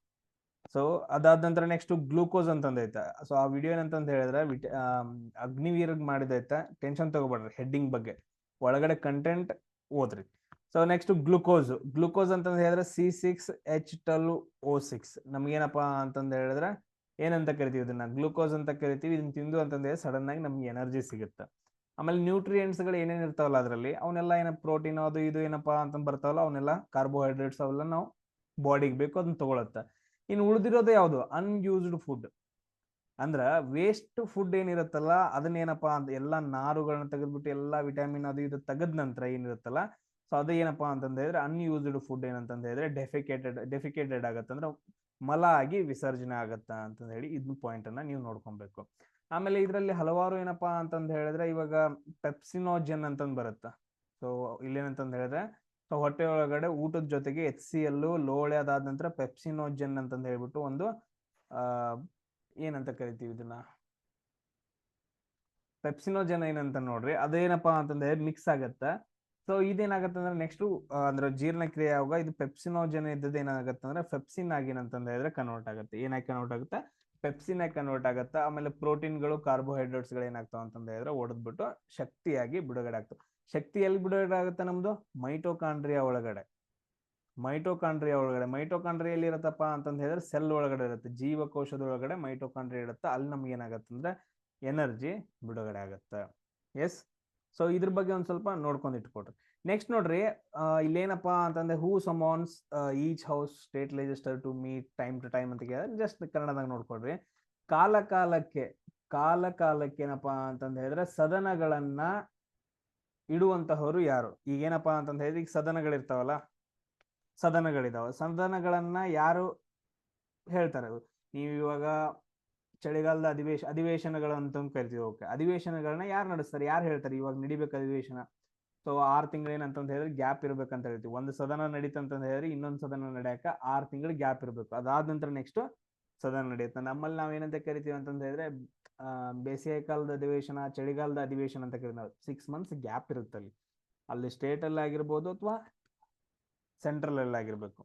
ಸೊ ಇಲ್ಲಿ ನೋಡ್ರಿ, ಕಾಲ ಕಾಲಕ್ಕೆ ಸದನಗಳನ್ನ ಕರೆಯುವಂತವ್ರು ಯಾರು? ಸ್ಟೇಟ್ ಒಳಗಡೆ. ಈಗ ಫಾರ್ ಎಕ್ಸಾಂಪಲ್ ಕರ್ನಾಟಕ ಅಂತಾನೆ ತಗೊಳ್ಳಿ. ಕರ್ನಾಟಕದೊಳಗಡೆ ಕಾಲ ಕಾಲಕ್ಕೆ ಸದನಗಳನ್ನ ಕರೆಯೋರು ಯಾರು? ಗವರ್ನರ್. ತುಂಬಾ ಇಂಪಾರ್ಟೆಂಟ್, ಗವರ್ನರ್. ಸೇಮ್ ಅದೇ ತರ ಏನಪ್ಪಾ ಅಂತಂದು ಹೇಳಿದ್ರೆ ಭಾರತದ ಒಳಗೆ ಸೊ ಕಾಲ ಕಾಲಕ್ಕೆ ಏನಪ್ಪಾ ಅಂತಂದ್ ಹೇಳಿ ಸದನಗಳನ್ನ ಕರೆಯೋರು ಯಾರಪ್ಪ ಅಂತಂದ್ ಹೇಳಿದ್ರೆ ರಾಷ್ಟ್ರಪತಿ. ಇಲ್ಲಿ ಗವರ್ನರ್ ಆದ್ರ ಅಂತಂದ್ ಹೇಳಿದ್ರೆ ಅಲ್ಲಿ ಯಾರು? ರಾಷ್ಟ್ರಪತಿ. ಇಲ್ಲಿ ಆರ್ಟಿಕಲ್ 85 ಪ್ರಕಾರ ಹೇಳ್ತೀವಿ. ಆರ್ಟಿಕಲ್ 85 ಕ್ಲಾಸ್ 1 ಪ್ರಕಾರ ರಾಷ್ಟ್ರಪತಿಯವರು ಸೊ ಅವ್ರಿಗೆ ಯಾವಾಗ ಕರೆಕ್ಟ್ ಅನ್ಸುತ್ತ ಕಾಲ ಕಾಲಕ್ಕೆ ಅನುಗುಣವಾಗಿ ಸದನಗಳನ್ನ ಅಧಿವೇಶನಗಳನ್ನ ಕರೀತಾರ. ಈಗ ನೋಡಿರ್ಬೋದು, ನಾನು ಹೇಳಿದೆ ಆರ್ಟಿಕಲ್ 153 ರಾಜ್ಯಪಾಲರು ಬೇಕಂತಂದ್ ಹೇಳ್ಬಿಟ್ಟು. ಆರ್ಟಿಕಲ್ 154 ಏನ್ ಹೇಳುತ್ತಾ? ಅವ್ರಿಗೆ ಕಾರ್ಯನಿರ್ವಾಹಕ ಅಧಿಕಾರ ಏನೇನೈತಿ ಅಂತಂದ್ ಹೇಳುತ್ತಾ. ಸೊ ಅದಾದ ನಂತರ ನೆಕ್ಸ್ಟ್ ನೋಡ್ರಿ 156 ಏನ್ ಹೇಳುತ್ತಾ? ಆರ್ಟಿಕಲ್ 156 ಸೊ ಅವ್ರಿಗೆ ಏನಂತಂದ್ ಹೇಳಿದ್ರೆ 35 ವರ್ಷ ಆಗಿರ್ಬೇಕು, ಭಾರತದ ಪ್ರಜೆ ಆಗಿರ್ಬೇಕು ಅಂತಂದ್ ಹೇಳುತ್ತ. ಸೊ ಅದಾದ ನಂತರ ನೆಕ್ಸ್ಟ್ ಏನಪ್ಪಾ ಅಂತಂದ್ ಹೇಳಿದ್ರೆ ಆರ್ಟಿಕಲ್ 156 ಏನಂತಂದ್ರೆ ಅವ್ರದ್ದು ಅಧಿಕಾರ ಅವಧಿ. ಸೊ ಅವ್ರದ್ದು ಎಷ್ಟು ಅಧಿಕಾರ ಅವಧಿ ಐತಿ ಅಂತಂದ್ ಹೇಳುತ್ತ. ಸೊ ಆರ್ಟಿಕಲ್ 157 ಏನ್ ಹೇಳುತ್ತೆ ಅಂತಂದ್ ಹೇಳಿದ್ರೆ ಅವ್ರದ್ದು ಅರ್ಹತೆಗಳು 35 ವರ್ಷ ಆಗಿರ್ಬೇಕು. ಅದಾದ ನಂತರ ನೆಕ್ಸ್ಟ್ ಭಾರತದ ಪ್ರಜೆ ಆಗಿರ್ಬೇಕು ಅಂತಂದ್ ಹೇಳಿ ಇದನ್ನೆಲ್ಲ ಹೇಳ್ತಾರ. ಎಸ್, ಅರ್ಥ ಆಯ್ತಾ ಎಲ್ರಿಗೂ? ಆರ್ಟಿಕಲ್ 161 ತುಂಬಾ ಇಂಪಾರ್ಟೆಂಟ್. ಆರ್ಟಿಕಲ್ 161 ಕ್ಷಮಾದಾನ ಮಾಡುವ ಅಧಿಕಾರ ಯಾರಿಗೈತಪ್ಪ ಅಂತಂದ್ ಹೇಳಿದ್ರೆ ಗವರ್ನರ್ಗೆ ಐತ. ಅದೇ ತರ ರಾಷ್ಟ್ರಪತಿಗೆ ಕ್ಷಮಾದಾನ ಮಾಡುವಂತದ್ದು ಒಂದು ಅಧಿಕಾರ ಐತ. ಅದು ಯಾವ ಆರ್ಟಿಕಲ್ ಹೇಳತ್ತಂತ ನೀವು ನನಗ ಮೆಸೇಜ್ ಹಾಕ್ರಿ. ಸೊ ನಾನು ಕೇಳೋ ಕ್ವಶನ್ ಆನ್ಸರ್ ಹಾಕ್ಬೇಕು, ಇಲ್ಲ ಅಂತಂತ ಹೇಳಿದ್ರೆ ರಾಂಗ್ ಆಗತ್ತೆ. ಆಮೇಲೆ ನೆಕ್ಸ್ಟ್ ನೋಡ್ರಿ, ಚೀಫ್ ಮಿನಿಸ್ಟರ್ ಏನಂತಂದ್ ಹೇಳಿದ್ರೆ ಕ್ಯಾಬಿನೆಟ್ ಹೆಡ್ ಇರ್ತಾರ. ಕ್ಯಾಬಿನೆಟ್ ಹೆಡ್ ಈಗ ನೋಡ್ರಿ, ಸೆಂಟ್ರಲ್ ಒಳಗಡೆ ಕ್ಯಾಬಿನೆಟ್ ಹೆಡ್ ಯಾರಿದಾರ? ಪ್ರಧಾನಮಂತ್ರಿ ಆಗ ಒಂದು ಮಂತ್ರಿ ಮಂಡಲ. ಯಾರ್ಯಾರು? ವಿದೇಶಾಂಗ ಮಂತ್ರಿ ಇರ್ಬೋದು, ಡಿಫೆನ್ಸ್ ಮಿನಿಸ್ಟರ್ ಇರ್ಬೋದು, ಆಮೇಲೆ ಫೈನಾನ್ಸ್ ಮಿನಿಸ್ಟರ್ ಇರ್ಬೋದು. ಈ ತರ ಒಂದು ಕ್ಯಾಬಿನೆಟ್ ಬರುತ್ತಲ್ಲ, ಅದಕ್ಕೆ ಹೆಡ್ ಯಾರು ಇರ್ತಾರೆ? ಪ್ರೈಮ್ ಮಿನಿಸ್ಟರ್ ಇರ್ತಾನ. ಸೇಮ್ ಅದೇ ತರ ಏನಂತಂದ ಹೇಳಿದ್ರೆ ಸ್ಟೇಟ್ ಒಳಗೂ ಕೂಡ ಏನಂತಂದ ಹೇಳಿದ್ರೆ ಮಂತ್ರಿ ಮಂಡಲ ಇರುತ್ತ. ಆ ಸಚಿವರು ಈ ಸಚಿವರು ಅಂತ ಇರ್ತಾರಲ್ಲ, ಸೊ ಅವ್ರಿಗೆ ಹೆಡ್ ಯಾರು ಇರ್ತಾರ ಅಂತಂದ ಹೇಳಿದ್ರೆ CM ಇರ್ತಾನ. ಆಮೇಲೆ ನೆಕ್ಸ್ಟ್ ನೋಡ್ರಿ, ತುಂಬಾ ಇಂಪಾರ್ಟೆಂಟ್, ಸ್ಪೀಕರ್. ಲೋಕಸಭೆಯ ಅಧ್ಯಕ್ಷರು ಯಾರಪ್ಪ ಅಂತಂದ ಹೇಳಿದ್ರೆ ಲೀಡರ್ ಯಾರು ಅಂತಂದ ಹೇಳಿದ್ರೆ ಅವ್ರನ್ನ ನಾವು ಸ್ಪೀಕರ್ ಅಂತ ಕರಿತೀವಿ. ಸೊ ಫಸ್ಟ್ ಸ್ಪೀಕರ್ ಯಾರು, ಆಮೇಲೆ ಇವಾಗ ಯಾರಿದಾರ ಸ್ಪೀಕರ್ ಲೋಕಸಭೆಗೆ ಅಂತ ನನಗೆ ಹೇಳ್ರಿ. ಸೊ ಇವ್ದು ಯಾವ ಆರ್ಟಿಕಲ್ ಹೇಳುತ್ತಾ ಸ್ಪೀಕರ್ ಬೇಕು ಅಂತಂದ ಹೇಳಿ? ಆರ್ಟಿಕಲ್ 93 ಏನ್ ಹೇಳುತ್ತ ಅಂತಂದ ಹೇಳಿದ್ರೆ ಸೊ ಲೋಕಸಭೆಗೆ ಒಬ್ರು ಸ್ಪೀಕರ್ ಬೇಕು ಅಂತಂದ್ ಹೇಳುತ್ತ. ಸೊ ಇಷ್ಟು ಪಾಯಿಂಟ್ಸ್ ಗಳನ್ನ ನೀವೇನಂತಂದ ಹೇಳಿದ್ರೆ ನನಗ ಬರೆದು ಇಟ್ಕೊಳ್ರಿ, ಆಮೇಲೆ ಆನ್ಸರ್ ಕೂಡ ಮಾಡ್ರಿ ಕೇಳಿದ್ರು ಕ್ವಶನ್.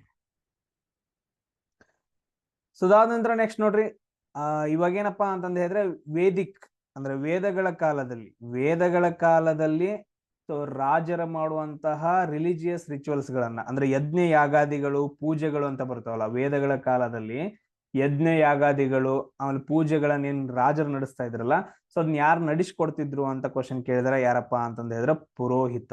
ಯಾರಪ್ಪ ಅಂತಂದ ಹೇಳಿದ್ರೆ ಪುರೋಹಿತರು ಏನ್ ಮಾಡ್ತಿದ್ರು ಅಂತಂದ ಹೇಳಿದ್ರೆ ಯಜ್ಞ ಯಾಗಾದಿಗಳನ್ನ ನಡೆಸ್ತಾ ಇದ್ರು. ಗ್ರಾಮಣಿ ಅಥವಾ ಗ್ರಾಮಿಣಿ ಅಂತಂದ ಹೇಳಿದ್ರೆ ಇವ್ರೇನಪ್ಪಾ ಅಂತಂದ ಹೇಳಿದ್ರೆ ಒಂದು ಗ್ರಾಮದ ಹೆಡ್ ಆಗಿರ್ತಿದ್ರು. ಆ ಟೈಮಲ್ಲಿ ಏನಂತಂದ ಹೇಳಿದ್ರೆ ಗ್ರಾಮದ ಹೆಡ್ ಆಗಿರ್ತಿದ್ರು. ರುಜಾಪತಿ ಅಂತಂದ ಹೇಳಿದ್ರೆ ಸೊ ಕಿಂಗ್ ಇನ್ನೊಂದು ಹೆಸರು, ಅದನ್ನ ಕರಿತಾ ಇದ್ರು. ಸೇನಾನಿ ಏನಂತಂದ ಹೇಳಿದ್ರೆ ಸೇನೆಯ ದಂಡನಾಯಕನು ಅಥವಾ ಸೇನೆ ಕ್ಯಾಪ್ಟನ್ ಅನ್ನ ನಾವು ಇದನ್ನಂತ ಸೇನಾನಿ ಅಂತ ಕರಿತಾ ಇದ್ವಿ. ಈಗ ನೋಡ್ರಿ, ವೇದಗಳ ಕಾಲದಲ್ಲಿ ಅಂತ ಬಂದಾಗ ಟೋಟಲ್ ಆಗಿ 4 ವೇದಗಳು ಬರ್ತಾವ. ಸೊ ಋಗ್ವೇದ, ಯಜುರ್ವೇದ, ಸಾಮವೇದ ಮತ್ತು ಅಥರ್ವಣ ವೇದ ಅಂತ ಹೇಳಿ ನೋಡ್ರಿ.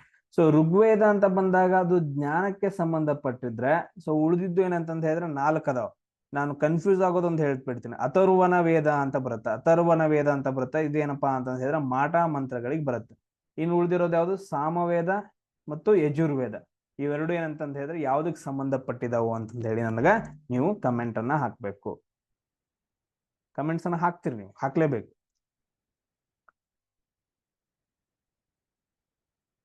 ಸೊ ಅದಾದ ನಂತರ ನೆಕ್ಸ್ಟ್ ನೋಡ್ರಿ, ಈಗ ಹೆಂಗ ನಮ್ಮಲ್ಲಿ ನ್ಯಾಷನಲ್ ಹೈವೇಸ್ ಇದಾವ, ಸೇಮ್ ಅದೇ ತರ ಏನಪ್ಪಾ ಅಂತಂದ ಹೇಳಿದ್ರೆ ನ್ಯಾಷನಲ್ ವಾಟರ್ ವೇಸ್ ಕೂಡ ಇದಾವ. ಅಂದ್ರೆ ಈಗ ಹಡಗುಗಳೆಲ್ಲ ಹೋಗ್ತಾವ ರಿವರ್ಗಳಲ್ಲಿ.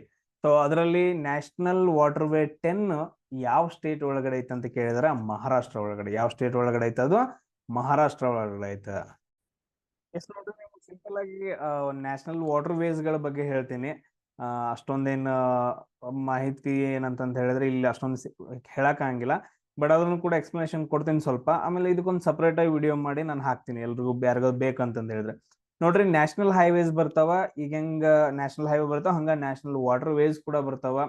ಸೊ ಟೋಟಲ್ ಲೆಂತ್ ಇಷ್ಟ ಐತೆ. ಸೊ ಅದನ್ನೆಲ್ಲ ನೋಡ್ಕೊಳ್ಳಿ ಯಾವ ಸ್ಟೇಟ್ ಒಳಗಡೆ ಹಿಂಗ ಐತೆ ಅಂತಂದ ಹೇಳಿ. ನ್ಯಾಷನಲ್ ಹೈವೇ 1 ಅಂತ ಬರುತ್ತಾ, ಅದು ಯಾವ ನದಿಗೆ ಬರುತ್ತೆ ಅಂತಂದ ಹೇಳಿದ್ರ ಗಂಗಾ ನದಿಗೆ ಬರುತ್ತೆ. ಎಲ್ಲಿಂದ? ಹಾಲ್ದಿಯಾದಿಂದ ಅಲಹಾಬಾದ್ವರೆಗೂ. ಹಾಲ್ದಿಯಾದಿಂದ ಇಲ್ಲಿ ನೋಡ್ರಿ, ಹಾಲ್ದಿಯಾದಿಂದ ಏನಪ್ಪಾ ಅಂತಂದ ಹೇಳಿದ್ರೆ ಅಲಹಾಬಾದ್ ವರೆಗೂ ಏನಪ್ಪಾ ಅಂತಂದ ಹೇಳಿದ್ರೆ ಒಂದು ಬರುತ್ತ ಗಂಗಾ ನದಿಗೆ. ಆಮೇಲೆ ನ್ಯಾಷನಲ್ ಹೈವೇ 2 ಅಂತ ಬರುತ್ತಾ, ಬ್ರಹ್ಮಪುತ್ರ ನದಿಗೆ ಬರುತ್ತೆ. ಸೊ ಏನಪ್ಪಾ ಅಂತಂದ ಹೇಳಿದ್ರೆ ಬ್ರಹ್ಮಪುತ್ರ ನದಿಗೆ ಬರುತ್ತ. ಆಮೇಲೆ ನ್ಯಾಷನಲ್ ಹೈವೇ 3 ಏನಂತಂದ ಹೇಳಿದ್ರೆ ವೆಸ್ಟ್ ಕೋಸ್ಟಲ್ ಕೆನಾಲ್, ಈ ಕಡೆ ಕೇರಳ ಒಳಗಡೆ ಬರುತ್ತ. ಕೊಲ್ಲಂ ಇಂದ ಹಿಡ್ಕೊಂಡು ಏನಂತಂದ ಹೇಳಿದ್ರೆ ಕಟ್ಟಾಪುರಂ ವರೆಗೂ ಬರುತ್ತ ನ್ಯಾಷನಲ್ ಹೈವೇ 3. ಆಮೇಲೆ ನ್ಯಾಷನಲ್ ಹೈವೇ 4 ಏನಪ್ಪಾ ಅಂತಂದ ಹೇಳಿದ್ರೆ ಗೋದಾವರಿ ಕೃಷ್ಣಾ ಕೆನಾಲ್ಗಳು ಬರ್ತಾವ. ಸೊ ಗೋದಾವರಿ ಕೃಷ್ಣಾ ಕೆನಾಲ್ಗಳೇನಂತಂದ ಹೇಳಿದ್ರೆ ಅಟ್ಯಾಚ್ ಮಾಡತ್ತ ಅದು. ಸೊ ಆಮೇಲೆ ನೆಕ್ಸ್ಟ್ ನೋಡಿ ನ್ಯಾಷನಲ್ ಹೈವೇ 5 ಎಲ್ಲಿ ಬರುತ್ತೆ ಅಂತಂದ್ರೆ ಬ್ರಾಹ್ಮಿನಿ ನದಿ ಅಂತ ಬರುತ್ತೆ. ಬ್ರಾಹ್ಮಿನಿ ನದಿ ಅಂತ ಬರುತ್ತೆ ಒಡಿಸ್ಸಾದೊಳಗಡೆ. ನ್ಯಾಷನಲ್ ವಾಟರ್ ವೇ 5 ಅಂತಂದ್ ಬರುತ್ತೆ. ನ್ಯಾಷನಲ್ ವಾಟರ್ ವೇ 6 ಎಲ್ಲಿ ಬರತ್ತಪ್ಪ ಅಂತಂದ ಹೇಳಿದ್ರೆ ಬರಾಕ್ ನದಿ ಹತ್ರ. ಇಲ್ಲಿ ನೋಡ್ರಿ ತುಂಬಾ ಇಂಪಾರ್ಟೆಂಟ್ ಈ ಕಡೆ ಸೈಡ್. ಸೊ ಇಲ್ಲಿ ಅಂತಂದ್ರೆ ಅಸ್ಸಾಂ, ಮಿಜೋರಾಂ, ಮಣಿಪುರ್ ಆ ಕಡೆ ಸೈಡ್ ಅಂತಂದ್ರೆ ನ್ಯಾಷನಲ್ ವಾಟರ್ ವೇ 6 ಬರುತ್ತೆ. ಎಸ್. ಸೊ ಇವೇನಂತಂದ ಹೇಳಿದ್ರೆ ಸಮ್ ಇಂಪಾರ್ಟೆಂಟ್ ಏನಂತಂದ ಹೇಳಿದ್ರೆ ಥಿಂಗ್ಸ್ಗಳು, ಇವುಗಳನ್ನ ಏನ್ ಮಾಡ್ಕೋಬೇಕು, ನೋಟ್ಸ್ ಮಾಡಿ ಇಟ್ಕೊಟ್ರೆ ಅಷ್ಟ. ಇದ್ರ ಬಗ್ಗೆ ಏನಂತಂದ ಹೇಳಿದ್ರೆ ಡಿಸ್ಕಷನ್ ನಾನು ಡೀಟೇಲ್ ಆಗಿ ನೆಕ್ಸ್ಟ್ ಮಾಡ್ತೀನಿ. ನೋಡೋಣ ಟೈಮ್ ಸಿಗುತ್ತಾ. ಬೇರೆ ವಿಡಿಯೋಸ್ಗಳನ್ನು ಕೂಡ ಏನಪ್ಪಾ ಅಂತಂದ ಹೇಳಿದ್ರೆ ಮಾಡಿ ಹಾಕ್ತೀನಿ ನಾನು.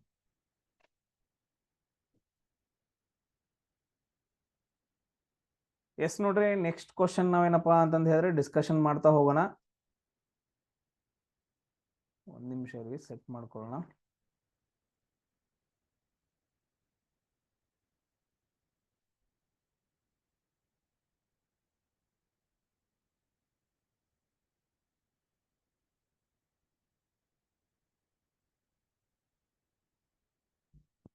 ಎಸ್. ಸೊ ಇದರಲ್ಲಿ ಯಾವ್ದು ಇನ್ಕರೆಕ್ಟ್ ಆಗೈತಿ ಅಂತ ಕ್ವಶನ್ ಕೇಳಿದಾರೆ. ಈಗ ಫಾರ್ ಎಕ್ಸಾಂಪಲ್ ನೋಡ್ರಿ, ಪ್ರೀಸಿಯಸ್ ಮೆಟಲ್ ಪ್ಲಾಟಿನಮ್. ಈಗ ನೋಡಿರೋದು ಪ್ಲಾಟಿನಮ್, ಗೋಲ್ಡ್, ಅದಾದ ನಂತರ ನೆಕ್ಸ್ಟ್ ಏನಪ್ಪಾ ಅಂತಂದ ಹೇಳಿದ್ರೆ ಇವ್ರ ರೇಟ್ ಜಾಸ್ತಿ. ಸೊ ಅದಕ್ಕೋಸ್ಕರ ಅವುಗಳನ್ನ ಪ್ರೀಸಿಯಸ್ ಮಟೀರಿಯಲ್ ಅಂತಂದ ಹೇಳ್ತೀವಿ. ನಾನ್ ಪೆರಸ್ ಮಟೀರಿಯಲ್ಸ್ ಅಂತಂದ ಹೇಳಿದ್ರೆ ಇವಾಗ ನಾನ್ ಪೆರಸ್ ಅಂತಂದ ಹೇಳಿದ್ರೆ ಇವಾಗ ಅಯಸ್ಕಾಂತ ಇರುತ್ತೆ ಗೊತ್ತಾ. ಸೊ ಅಯಸ್ಕಾಂತಕ್ಕೆ ಎಲ್ಲಾನು ಏನಂತಂದ್ರೆ ಅಟ್ರಾಕ್ಟ್ ಆಗ್ತಾವಲ್ಲ, ಅವುಗಳೆಲ್ಲ ಏನಂತಂದ ಹೇಳಿದ್ರೆ ಫೆರಸ್ ಮಟೀರಿಯಲ್ಸ್ ಅಂತ ಕರಿತೀವಿ. ಫೆರಸ್ ಅಂದ್ರೆ ಐರನ್ ಕಂಟೆಂಟ್. ಸೊ ಏನಂತಂದ ಹೇಳಿದ್ರೆ ಅಯಸ್ಕಾಂತಕ್ಕೆ ಅಟ್ಯಾಚ್ ಆಗಿಬಿಡ್ತಾವೆ. ಸಿಂಪಲ್ ಆಗಿ ಹೇಳ್ಬೇಕು. ನಾನ್ ಫೆರಸ್ ಅಂತಂದ ಹೇಳಿದ್ರೆ ಸೊ ಅಯಸ್ಕಾಂತ ನೀವು ಓದಿಟ್ರಿ ಅಂತಂದ ಹೇಳಿದ್ರೆ ಅದು ಅಟ್ಯಾಚ್ ಆಗಿಲ್ಲ. ಅಂತ ಮಟೀರಿಯಲ್ ಅಂತಂದ್ರೆ ಜಿಂಕ್ ಆಗತ್ತ, ಫೆರಸ್ ಮೆಟಲ್ ಐರನ್ ಆಗತ್ತೆ. ಬಟ್ ಅದರ ಲೆಡ್ ಅನ್ನೋದೇನಪ್ಪಾ ಅಂತಂದ ಹೇಳಿದ್ರೆ ಇದು ಮೆಟಲ್. ಲೆಡ್ ಅನ್ನೋದೇನಪ್ಪಾ ಅಂತಂದ ಹೇಳಿದ್ರೆ ಮೆಟಲ್. ಬಟ್ ಅದನ್ನ ನಾನ್ ಮೆಟಲ್ ಅಂತ ಕೊಟ್ಟಿದ್ದಾರೆ. ಸೊ ನಮ್ಗೆ ಇಲ್ಲಿ ಕ್ವಶನ್ ರಾಂಗ್ ಆಗುತ್ತೆ. ನೋಡ್ರಿ, ಐರನ್ ಅಂತ ಬಂದಾಗ ತುಂಬಾ ಇಂಪಾರ್ಟೆಂಟ್, ನಮ್ ಬ್ಲಡ್ ಅಲ್ಲೂ ಬರುತ್ತಾ. ಸೊ ಅದೇನಂತಂದ ಹೇಳಿದ್ರೆ ಹಿಮೋಗ್ಲೋಬಿನ್ ಅನ್ನ ಕಂಟ್ರೋಲ್ ಮಾಡುತ್ತಾ. ಸೊ HB ಕಂಟೆಂಟ್ ಅಷ್ಟಿರ್ಬೇಕು ಇಷ್ಟಿರ್ಬೇಕು ಅಂತ ಹೇಳ್ತೀವಿ. ಆಮೇಲೆ ಐರನ್ ಇರೋದ್ರಿಂದಾನೇ, ಸೊ ಐರನ್ ಇರೋದ್ರಿಂದಾನೇ ಏನಾಗತ್ತಪ್ಪ ಅಂತಂದ ಹೇಳಿದ್ರೆ ನಮ್ದು ಸಾಯಿಲ್ ಕೆಂಪು ಕಲರ್ ಕಾಣಿಸುತ್ತ. ಸೇಮ್ ಅದೇ ತರ ನಮ್ ಬ್ಲಡ್ ಕೂಡ ಏನಪ್ಪಾ ಅಂತಂದ ಹೇಳಿದ್ರೆ ಕೆಂಪು ಕಲರ್ ಕಾಣಿಸುತ್ತ. ಅವುಗಳನ್ನ ನಾವು RBC ಅಂತ ಕರಿತೀವಿ. RBC ಒಳಗಡೆ ಏನಂತಂದ ಹೇಳಿದ್ರೆ ಹಿಮೋಗ್ಲೋಬಿನ್ ಬರುತ್ತೆ. ಹಿಮೋಗ್ಲೋಬಿನ್ ಒಳಗಡೆ ಏನಂತಂದ ಹೇಳಿದ್ರೆ ಐರನ್ ಕಂಟೆಂಟ್ ಬರುತ್ತೆ. ಸೊ ಈ ಪಾಯಿಂಟ್ಸ್ ಗಳನ್ನ ಐರನ್ ಬಗ್ಗೆ ನೆನ್ಪಿಟ್ಕೋಬೇಕು. ಆಮೇಲೆ ಜಿಂಕ್ ಅನ್ನ ನಾವ್ ಎಲ್ಲಿ ಯೂಸ್ ಮಾಡ್ತೀವಿ ನೋಡ್ರಿ, ಲೇಪನ ಮಾಡೋಕೆ ಸತು ಲೇಪನ ಅಂತಂದ್ ಬರುತ್ತಾ. ಸೊ ಅದನ್ನ ನಾವು ನೋಡೋಣ ನೆಕ್ಸ್ಟ್ ಯಾವಾಗಾದ್ರೂ ಬಂದಾಗ. ಬಟ್ ಆದ್ರೆ ಇವಾಗ ಅದು ಇಂಪಾರ್ಟೆಂಟ್ ಇಲ್ಲ, ಸ್ವಲ್ಪ ನೋಡ್ಕೊಂಡು ಇಟ್ಕೊಟ್ಟು. ಕೆಲವೊಂದು ಎಲಿಮೆಂಟ್ಸ್ ಗಳು ತುಂಬಾ ಇಂಪಾರ್ಟೆಂಟ್ ಆಗ್ತವೆ. ಇವಾಗ ಹೀಲಿಯಂ ಆಗಿರ್ಬೋದು, ಬಲೂನ್ ಗಳಲ್ಲಿ ಯೂಸ್ ಮಾಡ್ತೀವಿ. ಹೈಡ್ರೋಜನ್ ಆಗಿರ್ಬೋದು, ಇವೆರಡು ಏನಂತಂದ ಹೇಳಿದ್ರೆ ಸೂರ್ಯನಲ್ಲಿ ಕಂಡು ಬರ್ತಾವ. ಅದಕ್ಕೆ ಅಗಾಧ ಪ್ರಮಾಣವಾದ ಎನರ್ಜಿ ಕಂಡು ಬರುತ್ತೆ ನಮ್ಗೆ. ಯಾವ ರಿಯಾಕ್ಷನ್ ನಡೆಯುತ್ತೆ ಅದ್ ನಂಗೆ ಹೇಳ್ಬೇಕಲ್ಲಿ, ಯಾವ ರಿಯಾಕ್ಷನ್ ನಡೆಯುತ್ತೆ ಸೂರ್ಯನ ಒಳಗಡೆ. ಆಮೇಲೆ ಹೈಡ್ರೋಜನ್ ನಾವ್ ಏನಂತಂದ ಹೇಳಿದ್ರೆ ರಾಕೆಟ್ ಇಂಧನಗಳಾಗಿ ನಾವು ಬಳಸ್ತೀವಿ. ಆಕ್ಸಿಜನ್ ಏನ್ ಮಾಡ್ತೀವಿ ನಾವು ಉಸಿರಾಟ ಕ್ರಿಯೆಗೆ ಯೂಸ್ ಮಾಡ್ಕೊಂತೀವಿ. CO2 ಏನಂತಂದ ಹೇಳಿದ್ರೆ ಹೊರಗೆ ಬಿಡ್ತೀವಿ. ಇವುಗಳನ್ನ ಏನಂತಂದ ಹೇಳಿದ್ರೆ ಯಾವ ಸಸ್ಯಗಳು ಏನ್ ಮಾಡ್ತಾವ ಅಂತಂದ ಹೇಳಿದ್ರೆ ಯೂಸ್ ಮಾಡ್ಕೊಂಡ್ ಏನಂತಂದ ಹೇಳಿದ್ರೆ ಎಲೆ ಒಳಗಡೆ ಪತ್ರ ಇರುತ್ತಲ್ಲ, ಅಲ್ಲಿ ಏನಂತಂದ ಹೇಳಿದ್ರೆ ಅದ್ರದ್ದು ಆಹಾರ ರೆಡಿ ಆಗತ್ತ. ಮತ್ತೇನ್ ಮಾಡ್ತಾವ, ಆಕ್ಸಿಜನ್ ಅನ್ನ ಬಿಡ್ತಾವು. ಆಮೇಲೆ ಕಾರ್ಬನ್ ತುಂಬಾ ಇಂಪಾರ್ಟೆಂಟ್ ಆಗತ್ತ. ಕಾರ್ಬನ್ ಇಂಗಾಲ, ಕಲ್ಲಿದ್ದಲು ಅವು ಏನ್ ಬರ್ತಾವಲ್ಲ ಅಲ್ಲೆಲ್ಲ ಏನಂತಂದ ಹೇಳಿದ್ರೆ ಇಂಗಾಲ ಕಂಡು ಬರುತ್ತ. ಸೊ ಅದ್ರ ಜೊತೆಗೆ ಮತ್ತು ಕಾಪರ್ ತುಂಬಾ ಇಂಪಾರ್ಟೆಂಟ್ ಆಗುತ್ತೆ, ವೈರ್ ಗಳಾಗಿ ಯೂಸ್ ಮಾಡ್ತಾರ. ಸೊ ಈ ತರ ಏನಂತಂದ ಹೇಳಿದ್ರೆ ನಮ್ ದಿನನಿತ್ಯದ ಜೀವನದಲ್ಲಿ ಹಲವಾರು ಏನಂತಂದ ಹೇಳಿದ್ರೆ ಮೂಲ ವಸ್ತುಗಳನ್ನ ನಾವು ಯೂಸ್ ಮಾಡ್ತೀವಿ, ಎಲಿಮೆಂಟ್ಸ್ ಅಂತ ಹೇಳ್ತೀವಿ. ಅವುಗಳದ್ದು ಒಂದು ಲಿಸ್ಟ್ ಅನ್ನ ಮಾಡ್ಕೊಂಡು ನೋಡ್ಕೊಂಡು ಇಟ್ಕೊಟ್ರ ಅಷ್ಟ. ಎಸ್, ಅದಾದ ನಂತರ ನೆಕ್ಸ್ಟ್ ಕ್ವಶನ್ ನೋಡ್ರಿ. ಸೊ ರೌಲತ್ ಕಾಯಿದೆ ಅಂತ ಬರುತ್ತೆ. ಸೊ ಇನ್ನೇಂತಂದ ಹೇಳಿದ್ರೆ ರೌಲತ್ ಕಾಯಿದೆ ಅಂತ ಬರುತ್ತೆ. ಸೊ ಇದನ್ನ ಯಾಕೆ ಯೂಸ್ ಮಾಡ್ತಾರೆ ಅಂತಂದ್ ಹೇಳಿದ್ರೆ ಪೊಲಿಟಿಕಲ್ ವೈಲೆನ್ಸ್ ಆಗ್ತಿರತ್ತ, ಪೊಲಿಟಿಕಲ್ ವೈಲೆನ್ಸ್ ಮಾಡ್ತಾರ. ವೈಲೆನ್ಸ್ ಮಾಡಿದ ತಕ್ಷಣ ಏನಂತಂದ್ ಹೇಳಿದ್ರೆ ಅರೆಸ್ಟ್ ಮಾಡ್ಕೊಂಡು ಹೋಗ್ಬೇಕಲ್ಲ, ಬ್ರಿಟಿಷ್ ಪೊಲೀಸರು ಏನಂತಂದ್ ಹೇಳಿದ್ರೆ ಅರೆಸ್ಟ್ ಮಾಡ್ಕೊಂಡು ಹೋಗ್ಬೇಕು. ಸೊ ಈ ರೌಲತ್ ಕಾಯ್ದೆ ಏನಂತಂದ್ ಹೇಳಿದ್ರೆ ಜಾರಿಗೆ ತಗೊಂಡ್ ಬರ್ತಾರ. ಇದನ್ನ ಜಾರಿಗೆ ತಗೊಂಡ್ ಬಂದ ನಂತರ ಯಾರಾದ್ರೂ ಪೊಲಿಟಿಕಲ್ ವೈಲೆನ್ಸ್ ಮಾಡ್ತಾ ಇದ್ರೆ, ಹಿಂಸಾತ್ಮಕ ಚಳುವಳಿಗಳನ್ನ ಯಾರಾದ್ರೂ ಮಾಡ್ತಿದ್ರೆ, ಇನ್ ಮಾಡಬಹುದು ಅಂತ ಗೊತ್ತಾದ ತಕ್ಷಣ ಅವ್ರನ್ನ ಬಂದ್ ಏನಂತಂದ್ ಹೇಳಿದ್ರೆ ಅವ್ರು ಅರೆಸ್ಟ್ ಮಾಡ್ಕೊಂಡು ಹೋಗ್ಬೋದಿತ್ತು. ಯಾವ್ದೇ ರೀಸನ್ ಹೇಳಂಗಿಲ್ಲ. ಅವಾಗ ಏನಾಗ್ತಿತ್ತ, ವೈಲೆನ್ಸ್ ನಡೀತಿರ್ಲಿಲ್ಲ, ಚಳುವಳಿಗಳು ನಡೀತಿರ್ಲಿಲ್ಲ. ಸೊ ಅಂತ ಒಂದು ಆಕ್ಟ್ ಅನ್ನ ತಗೊಂಡ್ಬರ್ತಾರೆ. ಯಾವಾಗ 1919ರಲ್ಲಿ ಜಾರಿಗೆ ತಗೊಂಡ್ಬರ್ತಾರೆ. ಅದ್ರ ಬಗ್ಗೆ ನಾನು ಬಾಳ್ ಥಿಂಗ್ಸ್ ಗಳನ್ನ ಹೇಳಿದೆ. ಇಲ್ಲಿ ನೋಡ್ರಿ ಕೆಲವೊಂದು ಬರ್ತಾವ. 1915ರಲ್ಲಿ ಅಂತಂದ್ ಹೇಳಿದ್ರೆ ಸೌತ್ ಆಫ್ರಿಕಾದಿಂದ ಏನ್ ಮಾಡ್ತಾರೆ ಅಂತಂದ್ ಹೇಳಿದ್ರೆ ಗಾಂಧೀಜಿಯವರು ಭಾರತಕ್ಕೆ ಬರ್ತಾರ. ಸೊ ಜನವರಿ 9, 1915. ಸೊ ಇದನ್ನ ನಾವು ಪ್ರವಾಸ ದಿನ ಅಂತಾನು ಆಚರಣೆ ಮಾಡ್ತೀವಿ. ಆಮೇಲೆ 1924ರಲ್ಲಿ ಬೆಳಗಾವಿಯಲ್ಲಿ ಒಂದು ಅಧಿವೇಶನ ನಡೆಯುತ್ತಾ, ಕಾಂಗ್ರೆಸ್ ಅಧಿವೇಶನ. ಅದರದ್ದು ಅಧ್ಯಕ್ಷರು ಯಾರಾಗಿರ್ತಾರೆ ಅಂದ್ರೆ ಮಹಾತ್ಮ ಗಾಂಧೀಜಿಯವರಾಗಿರ್ತಾರ. ಈ ಕೆಲವೊಂದು ಪಾಯಿಂಟ್ಸ್ ಗಳನ್ನ ನೀವು ನೆನ್ಪಿಟ್ಕೋಬೇಕು. ನಾನು ಆಲ್ರೆಡಿ ತುಂಬಾ ಸರಿ ಡಿಸ್ಕಷನ್ ಮಾಡಿದೀನಿ, ಅದೇ ರಿಟರ್ನ್ ಮಾಡೋದು ಬೇಡ ಅಂತಂದ್ ಹೇಳ್ಬಿಟ್ಟು. ಆಮೇಲೆ ನೆಕ್ಸ್ಟ್ ನೋಡ್ರಿ, ಇವ್ರದ್ದು ಎಲ್ಲರದ್ದು ಹೆಸರು ಬರ್ದಿಟ್ಕೊಳ್ರಿ ಸೈಡ್. ಉಸ್ತಾದ್ ಅಲ್ಹಾರಕ ಅಂತಂದ್ ಹೇಳ್ಬಿಟ್ಟು ಒಬ್ರು. ನೆಕ್ಸ್ಟ್ ಶಬೀರ್ ಖಾನ್. ನೆಕ್ಸ್ಟ್ ಯಾರಪ್ಪ ಅಂತಂದ್ ಹೇಳಿದ್ರೆ ಶಬೀರ್ ಖಾನ್. ನೆಕ್ಸ್ಟ್ ಪಂಡಿತ್ ಕೃಷ್ಣನ್ ಮಹಾರಾಜ್. ಆಮೇಲೆ ಪಂಡಿತ್ ಜ್ಞಾನ ಪ್ರಕಾಶ್ ಘೋಷ್. ಸೊ ಇವರು ಉಸ್ತಾದ್ ಅಲ್ಹಾರಕ, ಅದಾದ ನಂತರ ಶಬ್ಬೀರ್ ಖಾನ್, ಪಂಡಿತ್ ಕೃಷ್ಣ ಮಹಾರಾಜ್, ಆಮೇಲೆ ಪಂಡಿತ್ ಜ್ಞಾನ ಪ್ರಕಾಶ್ ಘೋಷ್. ಇವ್ರೇನಪ್ಪಾ ಅಂತಂದ ಹೇಳಿದ್ರೆ ತಬಲಾ ಬಾರ್ಸೋರು. ತುಂಬಾ ಫೇಮಸ್ ಏನಪ್ಪಾ ಅಂತಂದ್ರೆ ತಬಲಾ ಬಾರ್ಸೋರು. ಇವಾಗ ಈ ತರ ಕ್ವಶನ್ ಕೇಳಿದಾನಲ್ಲ, ಇವಾಗ 2023 ನವೆಂಬರ್ದಲ್ಲಿ ನಡೆದಿರುವಂತ ಕ್ವಶನ್ ಪೇಪರ್ ಈ ತರ ಕೇಳಿದಾನಲ್ಲ, ಪಕ್ಕಾ ನೆನ್ಪಿಟ್ಕೊಳ್ರಿ. ಇದ್ರೊಳಗಿಂದ ಯಾವ್ದಾದ್ರು ಒಂದು ಹೆಸರನ್ನ ಕೊಟ್ಬಿಟ್ಟು ನಿಮ್ ಕ್ವಶನ್ ಕೇಳ್ತಾನೆ. ಪಕ್ಕಾ ಹೇಳ್ತೀನಿ ನಾನು, ಬರ್ದಿಟ್ಕೊಳ್ರಿ. ಯಾವ್ದಾದ್ರು ಒಂದು ಶಿಫ್ಟ್ ಅಲ್ಲ, 5-6 ಶಿಫ್ಟ್ ಅಲ್ಲಿ ಬೇಕಾದ್ರೆ ಕ್ವಶನ್ಗಳು ಬರ್ತಾವೆ. ನೆನ್ಪು ಬರ್ದಿಟ್ಕೊಳ್ರಿ ಒಂದ್ ಕಡೆ ಸೈಡ್. ಅದೇ ತರ ಶಹನಾಯಿ ನುಡ್ಸೋರು ಫೇಮಸ್ ಯಾರು, ವೈಲಿನ್ ನುಡ್ಸೋರು ಯಾರು, ಮೃದಂಗಂ ಯಾರು ನುಡಿಸ್ತಾರ ಅಂತಂದ್ ಹೇಳ್ಬಿಟ್ಟು ತುಂಬಾ ಫೇಮಸ್ ಇರೋರನ್ನ ನನಗೊಂದು ಕಮೆಂಟ್ಸ್ ಅನ್ನ ಹಾಕ್ರಿ. ನೀವು ಯಾರು ಒಬ್ರು ಹಾಕಿರ್ನು ಕೂಡ ಹಲವಾರು ಜನರಿಗೆ ಯೂಸ್ ಆಗತ್ತ. ಕಮೆಂಟ್ಸ್ ಗಳನ್ನ ಹಾಕೋದ್ ಬಿಡಾಕ ಹೋಗ್ಬೇಡ್ರಿ. ಸೊ ನೆಕ್ಸ್ಟ್ ಕ್ವಶನ್ ನೋಡ್ರಿ ಏನೈತಿ. So which of the given monuments is not located in Karnataka. ಕರ್ನಾಟಕದ ಒಳಗಡೆ ಏನಪ್ಪಾ ಅಂತಂದ ಹೇಳಿದ್ರೆ ಐತಿಹಾಸಿಕ ಮಾನ್ಯುಮೆಂಟ್, ಸ್ಮಾರಕಗಳು ತುಂಬಾ ಇಂಪಾರ್ಟೆಂಟ್. ಕಿತ್ತೂರು ಪೋರ್ಟ್ ಅಂತಂದ ಹೇಳಿದ್ರೆ ಕೋಟೆ. ಕಿತ್ತೂರು ರಾಣಿ ಚೆನ್ನಮ್ಮ, ಸಂಗೊಳ್ಳಿ ರಾಯಣ್ಣ ಬರ್ತಾರಲ್ಲ, ಕಿತ್ತೂರು ಪೋರ್ಟ್. ಸೊ 1824ರಲ್ಲಿ ಏನಂತಂದ ಹೇಳಿದ್ರೆ ಬ್ರಿಟಿಷರೊಂದಿಗೆ ಹೋರಾಟ ನಡೆಸ್ತಾರೆ. ಯಾಕೋಸ್ಕರ? ದತ್ತು ಮಕ್ಕಳಿಗೆ ಹಕ್ಕಿಲ್ಲ ಅಂತಂದ ಹೇಳಿ ಯಾರು ತಗೊಂಡ್ಬರ್ತಾರೆ ಜಾರಿಗೆ ಅದನ್ನ? ಸೊ ಅದನ್ನ ನೋಡ್ರಿ, ದತ್ತು ಮಕ್ಕಳಿಗೆ ಹಕ್ಕಿಲ್ಲ ಅಂತಂದ ಹೇಳಿ ಬ್ರಿಟಿಷರು ಹೇಳಿದಾಗ ಸೊ ಇದು ಬರುತ್ತ. ಆಮೇಲೆ ಹೊಯ್ಸಳೇಶ್ವರ ಟೆಂಪಲ್ ತುಂಬಾ ಇಂಪಾರ್ಟೆಂಟ್. ಹೊಯ್ಸಳೇಶ್ವರ ಟೆಂಪಲ್ ಯಾರು ಕಟ್ಟಿಸ್ತಾರ ಇದನ್ನ? ಹೊಯ್ಸಳೇಶ್ವರ ಟೆಂಪಲ್ ಅನ್ನ ಸೊ ಯಾರು ಕಟ್ಟಿಸ್ತಾರ ಅಂತಂದ ಹೇಳಿದ್ರೆ ಹೊಯ್ಸಳ ಸಾಮ್ರಾಜ್ಯದ ಪ್ರಸಿದ್ಧ ದೊರೆಯಾದ ಬಿಟ್ಟಿದೇವ ಅಥವಾ ವಿಷ್ಣುವರ್ಧನ ಅಂತಂದ ಹೇಳ್ತೀವಿ. ಸೊ ಅವ್ರ ಏನ್ ಮಾಡ್ತಾರ ಅಂತಂದ ಹೇಳಿದ್ರೆ ಹೊಯ್ಸಳೇಶ್ವರ ಟೆಂಪಲ್ ಅನ್ನ ಕಟ್ಟಿಸ್ತಾರ. ಸೊ ಯಾಕೆ ಕಟ್ಟಿಸ್ತಾರ ಅಂತಂದ ಹೇಳಿದ್ರೆ ಚೋಳರ ವಿರುದ್ಧ ಸೊ ಹೋರಾಟ ನಡೆಸ್ಬಿಟ್ಟು ಗೆದ್ದಿರ್ತಾರೆ. ಅದ್ರ ಸವಿ ನೆನಪಿಗೋಸ್ಕರ ಹೊಯ್ಸಳೇಶ್ವರ ಟೆಂಪಲ್ ಅನ್ನ ಕಟ್ಟಿಸ್ತಾರ. ಆಮೇಲೆ ಗೋಲ್ ಗುಂಬಜನ್ನ ಯಾರು ಕಟ್ಟಿಸ್ತಾರ? ಸೊ ಆದಿಲ್ ಶಾಹಿಗಳು ಅಂತಂದ್ ಹೇಳ್ತೀವಿ, ಬಿಜಾಪುರ ಆದಿಲ್ ಶಾಹಿಗಳು. ಆಮೇಲೆ ನೆಕ್ಸ್ಟ್ ಏನಂತಂದ್ ಹೇಳಿದ್ರೆ ಪಲಕ್ಕಾಡ್ ಪೋರ್ಟ್ ಅಂತ ಬರುತ್ತಾ. ಇದೇನಪ್ಪಾ ಅಂದ್ರೆ ಸೊ ನಮ್ ಕರ್ನಾಟಕದಾಗ ಬರಂಗಿಲ್ಲ. ಸೊ ಅದಕ್ಕೋಸ್ಕರ ನಮ್ದು 4th ಒನ್ ಏನಪ್ಪಾ ಅಂತಂದ ಹೇಳಿದ್ರೆ ಕರೆಕ್ಟ್ ಆಗತ್ತ. ಎಸ್. ಸೊ ಹಲವಾರು ಪಾಯಿಂಟ್ಸ್ ಗಳು ಬರ್ತಾವ ವಿಷ್ಣು ದೇವನ್ ಬಗ್ಗೆ, ಅವುಗಳನ್ನೆಲ್ಲ ನೋಡ್ಕೊಳ್ರಿ. ಹೊಯ್ಸಳೇಶ್ವರ ಸ್ಥಾಪಕ ಯಾರು, ಕೆಲವೊಂದು ಪಾಯಿಂಟ್ಸ್ ಗಳನ್ನ ಕೇಳ್ತಾನ. ಸೊ ಅದಾದ ನಂತರ ನೆಕ್ಸ್ಟ್ ಕ್ವಶನ್ ನೋಡ್ರಿ, ಇಂಡಿಯನ್ ಪಾರ್ಲಿಮೆಂಟ್ ಏನ್ ಮಾಡತ್ತ ಅಂತಂದ ಹೇಳಿದ್ರೆ ಒಂದು ಅಮೆಂಡ್ಮೆಂಟ್ ಮಾಡಕ್ಕೆ ಅಪ್ರೂವ್ ಮಾಡತ್ತ. ಅದನ್ನ ನಾವೇನಂತ ಕರಿತೀವಿ ಅಂದ್ರೆ 86ನೇ ತಿದ್ದುಪಡಿ ಅಂತಂದ ಹೇಳ್ತೀವಿ. ಸಾಂವಿಧಾನಿಕ ತಿದ್ದುಪಡಿ 86ನೇ ಸಾಂವಿಧಾನಿಕ ತಿದ್ದುಪಡಿ 2002ರಲ್ಲಿ ಆಗತ್ತ. ಸೊ ಅದೇನ್ ಮಾಡತ್ತ? ಸೊ ಕಂಪಲ್ಸರಿ ಏನಂತಂದ ಹೇಳಿದ್ರೆ ಫಂಡಮೆಂಟಲ್ ರೈಟ್ ಅದು. ಸೊ ಫಂಡಮೆಂಟಲ್ ಮೂಲಭೂತ ಹಕ್ಕು, ಪೋಷಕರಾದವ್ರದ್ದು ಅಥವಾ ತಂದೆ ತಾಯಿಗಳಾದವ್ರದ್ದು ಏನಂತಂದ ಹೇಳಿದ್ರೆ ಮೂಲಭೂತ ಹಕ್ಕು. ಏನಂತಂದ ಹೇಳಿದ್ರೆ 6ರಿಂದ 14 ವರ್ಷದ ಮಕ್ಕಳೇನ್ ಬರ್ತಾರಲ್ಲ ಅವರಿಗೆ ಶಿಕ್ಷಣವನ್ನ ಒದಗಿಸೋದು. 6ರಿಂದ 14 ವರ್ಷದ ಮಕ್ಕಳೇನ್ ಬರ್ತಾವ ಸೊ ಅವ್ರಿಗೆ ಅಂತಂದು ಶಿಕ್ಷಣವನ್ನ ಕಡ್ಡಾಯವಾಗಿ ಒದಗಿಸ್ಬೇಕು. ಯಾರು? ಪೋಷಕರು ಅಥವಾ ತಂದೆ ತಾಯಂದ್ರ ಅಂತಂದ ಹೇಳ್ಬಿಟ್ಟು ಒಂದು ಮೂಲಭೂತ ಹಕ್ಕನ್ನ ಏನ್ ಮಾಡ್ತಾರ ಅಂತಂದ ಹೇಳಿ ತಿದ್ದುಪಡಿ ಮಾಡ್ತಾರ. 86ನೇ ತಿದ್ದುಪಡಿ 2002 ಅಂತಂದ ಹೇಳ್ತೀವಿ. ಎಸ್. ಇದು ಆರ್ಟಿಕಲ್ 21A ಅಂತಂದ ಹೇಳುತ್ತೆ. Article 21A compulsory. ಆಮೇಲೆ ಇದನ್ನೊಂದು ಎಲ್ಲಿ ಸೇರಿಸ್ತಾರೆ ಅಂತ ಹೇಳಿದ್ರೆ ಆರ್ಟಿಕಲ್ 51 ಮೂಲಭೂತ ಕರ್ತವ್ಯಗಳಲ್ಲೂ ಕೂಡ ಇದನ್ನು ಸೇರಿಸ್ತಾರೆ. ನೆಕ್ಸ್ಟ್ ಕ್ವಶನ್ ನೋಡ್ರಿ. So what was the name of the first dynasty ruled Magadha Kingdom? ಈಗ ನೋಡ್ರಿ ಮಗಧ ಕಿಂಗ್ಡಮ್ ಬರುತ್ತೆ. ಸೊ ಮಗಧ ಸಾಮ್ರಾಜ್ಯ ಬರುತ್ತೆ. ಫಸ್ಟ್ ಏನಪ್ಪಾ ಅಂತಂದ ಹೇಳಿದ್ರೆ ಮಗಧ ಸಾಮ್ರಾಜ್ಯ ಬರುತ್ತ. ಮಗಧ ಸಾಮ್ರಾಜ್ಯದಲ್ಲಿ ಯಾರು ಫಸ್ಟ್ ಆಳ್ವಿಕೆ ನಡೆಸಿದ್ರು ಅಂತಂದ ಹೇಳ್ಬಿಟ್ಟು ಹರ್ಯಾಂಕ ಡೈನೆಸ್ಟಿ ಅಂತಂದ ಹೇಳ್ತೀವಿ. ಹರ್ಯಾಂಕ ಡೈನೆಸ್ಟಿ. ಬಿಂಬಿಸಾರ ಅಂತಂದ ಹೇಳಿ ಬರ್ತಾನೆ. ಬಿಂದುಸಾರನ ಬಿಂಬಿಸಾರನ ಕನ್ಫ್ಯೂಸ್ ಆಗತ್ತೆ ನೋಡ್ರಿ.